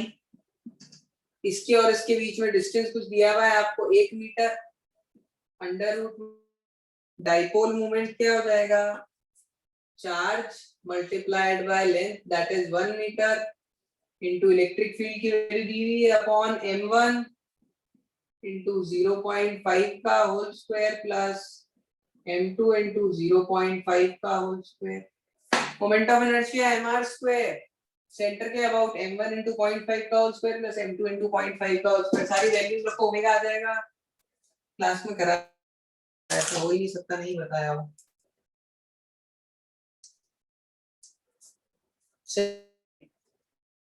ये था आपका क्वेश्चन नंबर 61।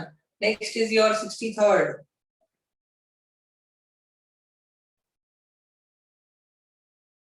क्या हो गया बेटा, ज्यादा हो गया क्या? तकलीफ आ रही है? बताओ।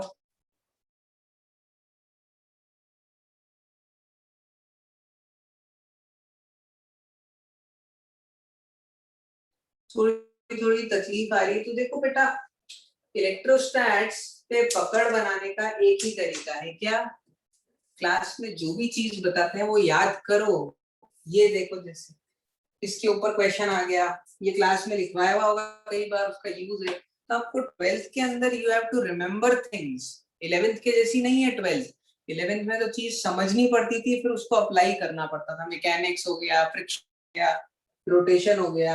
But in 12th you have to learn things. आपको चीजें याद करनी पड़ेगी कि पोटेंशियल इसका इसका ऐसे निकालते हैं, ऐसा होता है एंड सो ऑन।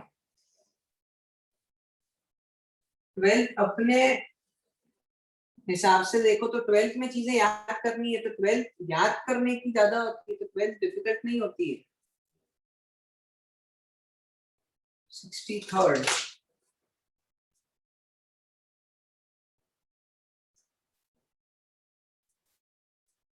63rd के बाद में 65th। 65th तो आसान सवाल है, देखो एक लाइन का सवाल है। पहले 63rd देखो।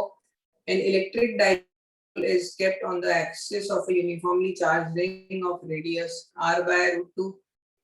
The center of the ring, the direction of the dipole moment is along the axis. The dipole moment is p. The charge on the ring is q.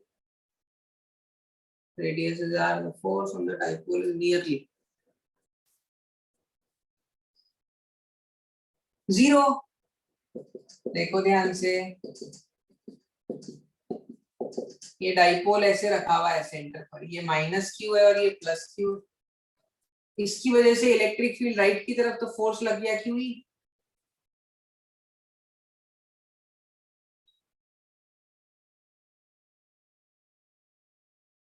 और इसकी वजह से इलेक्ट्रिक ये कहां पर रखा हुआ है, इसके ऊपर फोर्स आ जाएगा माइनस क्यू ई।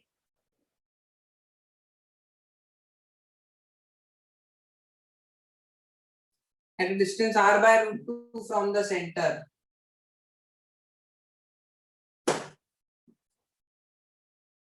यहाँ पर ये माइनस क्यू और प्लस क्यू रखा हुआ है, तो क्योंकि ये डिस्टेंस ज्यादा है तो यहाँ पर हो गया इलेक्ट्रिक फील्ड क्यूई और इधर हो गया क्यूई। क्या बताऊं बेटा इस क्वेश्चन के अंदर इतने आसान आसान सवाल पूछ रहे हो। 63rd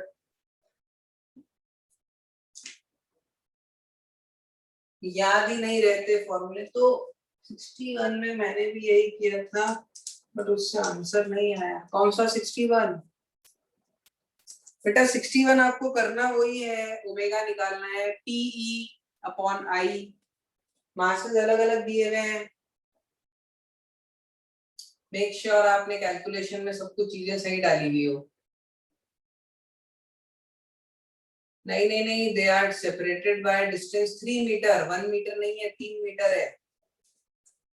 तो मैंने जो अभी लिखा है वो गलत लिखा था। यहाँ पर अंडर रूट में charge into 3 metre into electric field upon m1 into 1.5 का whole square plus m2 into 1.5 का होल स्क्वायर, ये लिखना 3 मीटर है।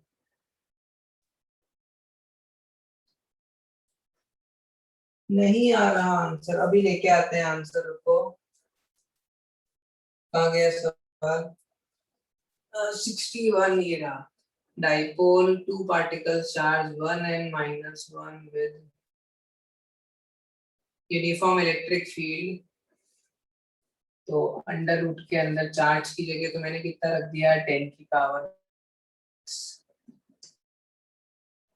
डिस्टेंस है 3 इंटू इलेक्ट्रिक फील्ड कितनी है 20 किलो 10 की पावर 3 डिवाइडेड बाय मासेस कितना है 1 किलो और 2 किलो, तो 3 m1 plus m2 into 1.5 to 1.5।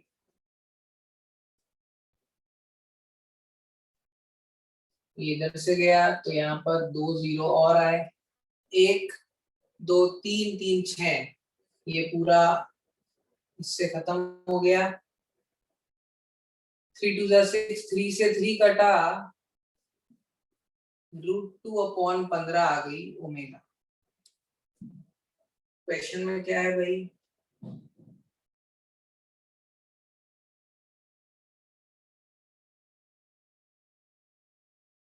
Answer क्या दिया हुआ है 61 का?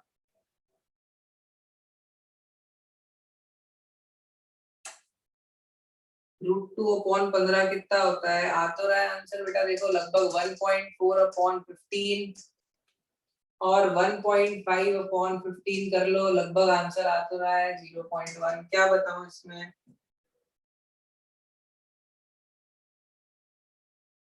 बेटा कैलकुलेशन भी आप ऐसे ही करवा रहे हो।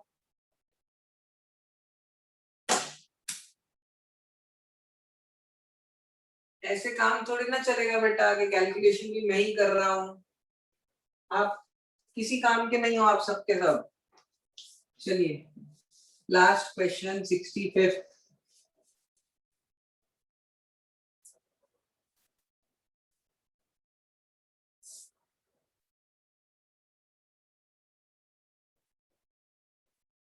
देखो दो छोटे छोटे डाइपोल हैं, पोटेंशियल एनर्जी क्या होता है माइनस पी डॉट ई। ये डाइपोल है P2, ये डाइपोल है P1, नहीं सॉरी, यहाँ से r डिस्टेंस पर ये एक डाइपोल है P1, तो इस P2 का कंपोनेंट इधर की तरफ कितना आ गया P2 cos थीटा। इस P2 cos थीटा की वजह से यहाँ पर इलेक्ट्रिक फील्ड कितनी हो जाएगी 2k P2 cos theta upon r cube. अब ये इलेक्ट्रिक फील्ड है और ये डाइपोल है, तो पोटेंशियल एनर्जी कितनी हो जाएगी, minus P1 2k P2 cos theta upon r cube. Answer आ गया। समझ आई बात, हाँ या ना? 65th का आंसर आ गया, देखो ध्यान से। ये P2 को मैंने इधर कंपोनेंट ले लिया, इसकी वजह से इलेक्ट्रिक फील्ड इधर आ गई। Electric field P1 dot product cos 0। समझ गए 65th, हाँ या ना?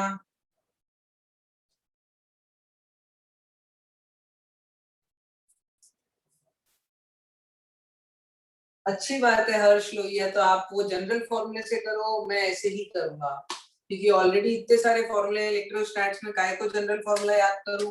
सिर्फ 2 फॉर्मूले याद रखो इलेक्ट्रोस्टैट्स के अंदर, डाइपोल के अंदर। along the incline 2 kp upon r cube perpendicular axial point पे equatorial point plus kp upon r cube। उससे हर क्वेश्चन हो जाएगा डाइपोल का। क्यों? क्योंकि p डॉट e और p क्रॉस e का आपको वैसे भी याद ही होता है। चलिए till 70 all clear, till 70 no doubt.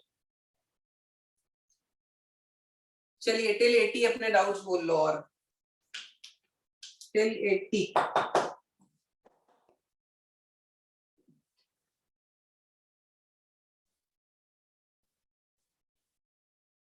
65 67 72। रुको रुको, अरे 65 गया अभिजीत, 65 ऑलरेडी डन, 67 72। चलिए अब ये 2 सवाल देख लेते हैं, 74 भी डाउट है। ये 3 सवाल देके क्लास खत्म करते हैं।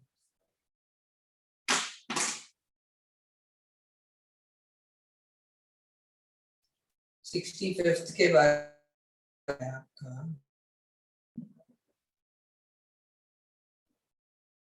67, देखो इजी है 67 अभी जी।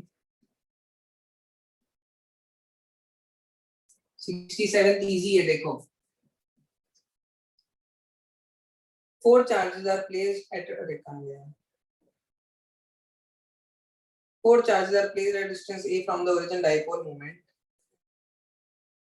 यहाँ पर -2q है और यहाँ पर भी -2q है, यहाँ पर q है और यहाँ पर 3q। अब देखो ध्यान दो, ये -2q है, इस -2 को और इस -2q को मैं नहीं छेड़ता हूं, नहीं छेड़ना तो पड़ेगा। क्यों? इस 3q को मैंने क्या लिख दिया, q और 2q। अब ये -2q और इस 2q को मैंने देख लिया, इन दो को देखा मैंने, तो एक डाई P1 -q प्लस q, एक डाइपोल ऐसा बना P2 -q प्लस q। इस -2q को मैंने दो -q में तोड़ दी, एक और डाइपोल इधर बना P2। तो देखो ध्यान से, एक डाइपोल है मेरे पास में ये वाला P1, इस P2 को और इस P2 का जो कंपोनेंट आएगा नेट, वो इधर की तरफ आ जाएगा। ये वाला एंगल अल्फा है, तो P2 cos alpha, P2 cos alpha. अब इन दोनों का रिजल्टेंट नहीं निकाल सकते हो या निकाल सकते हो, बताओ?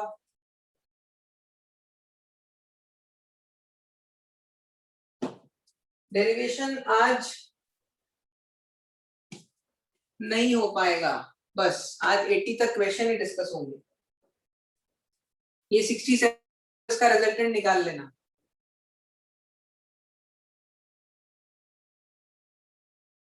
67 के बाद में आया है 72।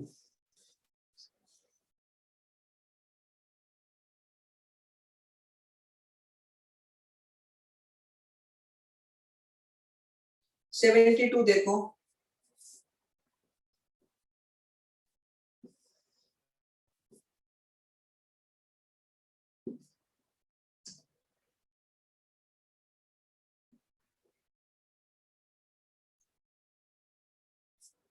two spherical non-conducting and very thin shell of uniformly distributed positive charge Q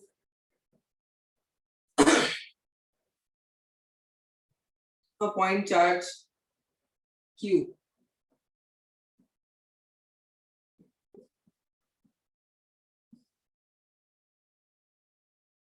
एक बात बताओ मेरे को, इस 72nd क्वेश्चन जिसने भी पूछा है, 72nd राघव लक्षित आपने पूछा है, तो देखो एक बात बताओ मेरे को,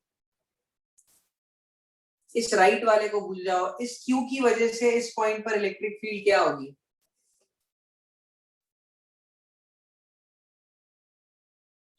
जीरो। मतलब इस वाले की वजह से तो यहाँ पर इलेक्ट्रिक फील्ड जीरो है, तो फोर्स जीरो होगा, तो इसका तो मैंने ऑलरेडी बात कर ली है, जीरो आ रहा है।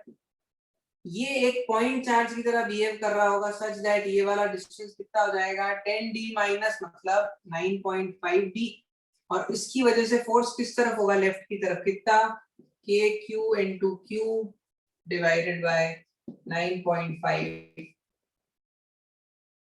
d का होल स्क्वायर। ये आ गया आपका आंसर। बात समझ आई, हाँ या ना? Okay sir, done. 72 के बाद में आज का लास्ट क्वेश्चन देख लेते हैं, 74th।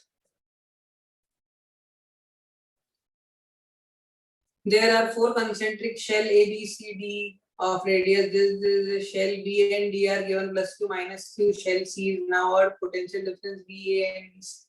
यार बेटा ऐसे सवाल तो आपकी क्लास में कई सारे हुए होंगे। कंडक्टर अर्थ कर दिया, दो को ज्वाइन कर दिया।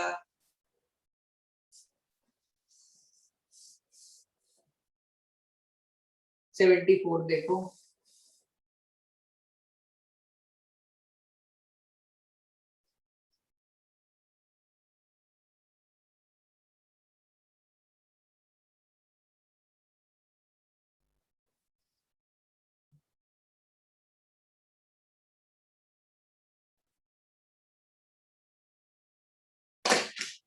ये आज का लास्ट क्वेश्चन। बी और डी को चार्ज दिया है, ये है ए, ये है बी, ये है सी, ये है डी। बी को चार्ज दिया क्यू का, इसको चार्ज दिया माइनस क्यू। तो चार्ज डिस्ट्रीब्यूशन कैसा होगा, इसको क्यू का दिया हुआ है, यहाँ माइनस क्यू, यहाँ पर क्यू, यहाँ पर माइनस क्यू, बाहर हो गया जीरो। ये चार्ज डिस्ट्रीब्यूशन समझ आया, हाँ या ना?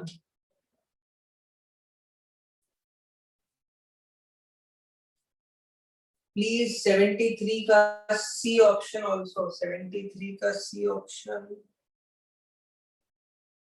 देखते हैं अभी। 73 अब शेल सी को अर्थ किया है, ए बी सी, इसको मैंने अर्थ कर दिया। अर्थ कर दिया तो मैं मान लेता हूं कि जो फाइनल चार्जेस आए हैं वो है Q minus Q X minus X Y. ऐसा हो गया फाइनल चार्ज डिस्ट्रीब्यूशन। मेरे को एक्स और वाई निकालना है तो हो जाएगा, एक इक्वेशन तो मेरे पास में क्या है, वाई माइनस एक्स बराबर माइनस क्यू। और उसके अलावा अगर मैंने इसको अर्थ किया है तो potential of C equal to zero. V A भी लिख सकता हूँ, वी सी भी लिख सकता हूँ, दोनों को सब्ट्रैक्ट भी कर सकता हूँ। तो क्या तकलीफ आ रही है आपको, V C equal to zero अगर लिखना हो तो मैं लिख के बताता हूँ आपको। देखो वी सी, इसका पोटेंशियल जीरो करना है, इस पे ध्यान दो। तो चार्ज जो सेंटर पे रखा हुआ रहेगा ऐसा बिहेव कर रहा होगा, तो के क्यू डिवाइडेड बाय 3a, और ये माइनस क्यू खा जाएगा, minus K Q upon 3a plus के एक्स अपॉन 3a। ये कुछ इस तरीके से बिहेव कर रहे होंगे कि सरफेस पे जो होगा वही अंदर वाले पॉइंट पे होगा, तो plus K into Y minus X upon 4a equal to zero, और y माइनस एक्स की जगह रख देना माइनस क्यू। बात समझ आई, हाँ या ना? सॉल्व करने पे x आ जाएगा, x आ गया, फिर वी ए बी सी लिख देना, सब्ट्रैक्ट कर देना। कर लोगे और करूँ आगे? जिसने भी पूछा था मुझसे, अब तो कर लेंगे, चलिए। और जो आप में से 73rd का पूछ रहे हो, positive charge Q is placed in a spherical cavity made of a positively charged, the cavity and displaced by a small distance force on Q in a direction which depends on the magnitude of charge density.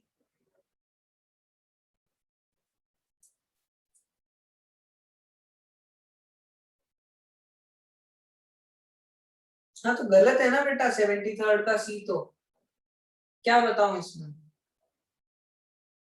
73rd का सी गलत है। Force in a direction depends on the magnitude, नहीं, अंदर electric field, cavity के अंदर तो electric field uniform होती है,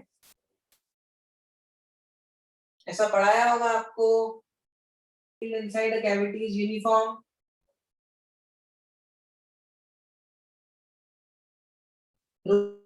एप्सिलॉन नॉट करेक्ट, पढ़ाया होगा ना।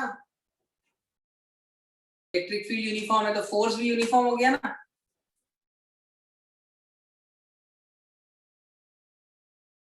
नहीं आई बात समझ में? ब्रीथ, थ्योरी से रिलेटेड क्वेश्चन है, थ्योरी स्ट्रांग करो अपनी, थ्योरी से क्वेश्चन है। Force in a direction which depends on the magnitude of charge density in the sphere, नहीं, गलत है। चलिए आज के लिए इतना ही बेटा, वो डेरिवेशन नहीं है।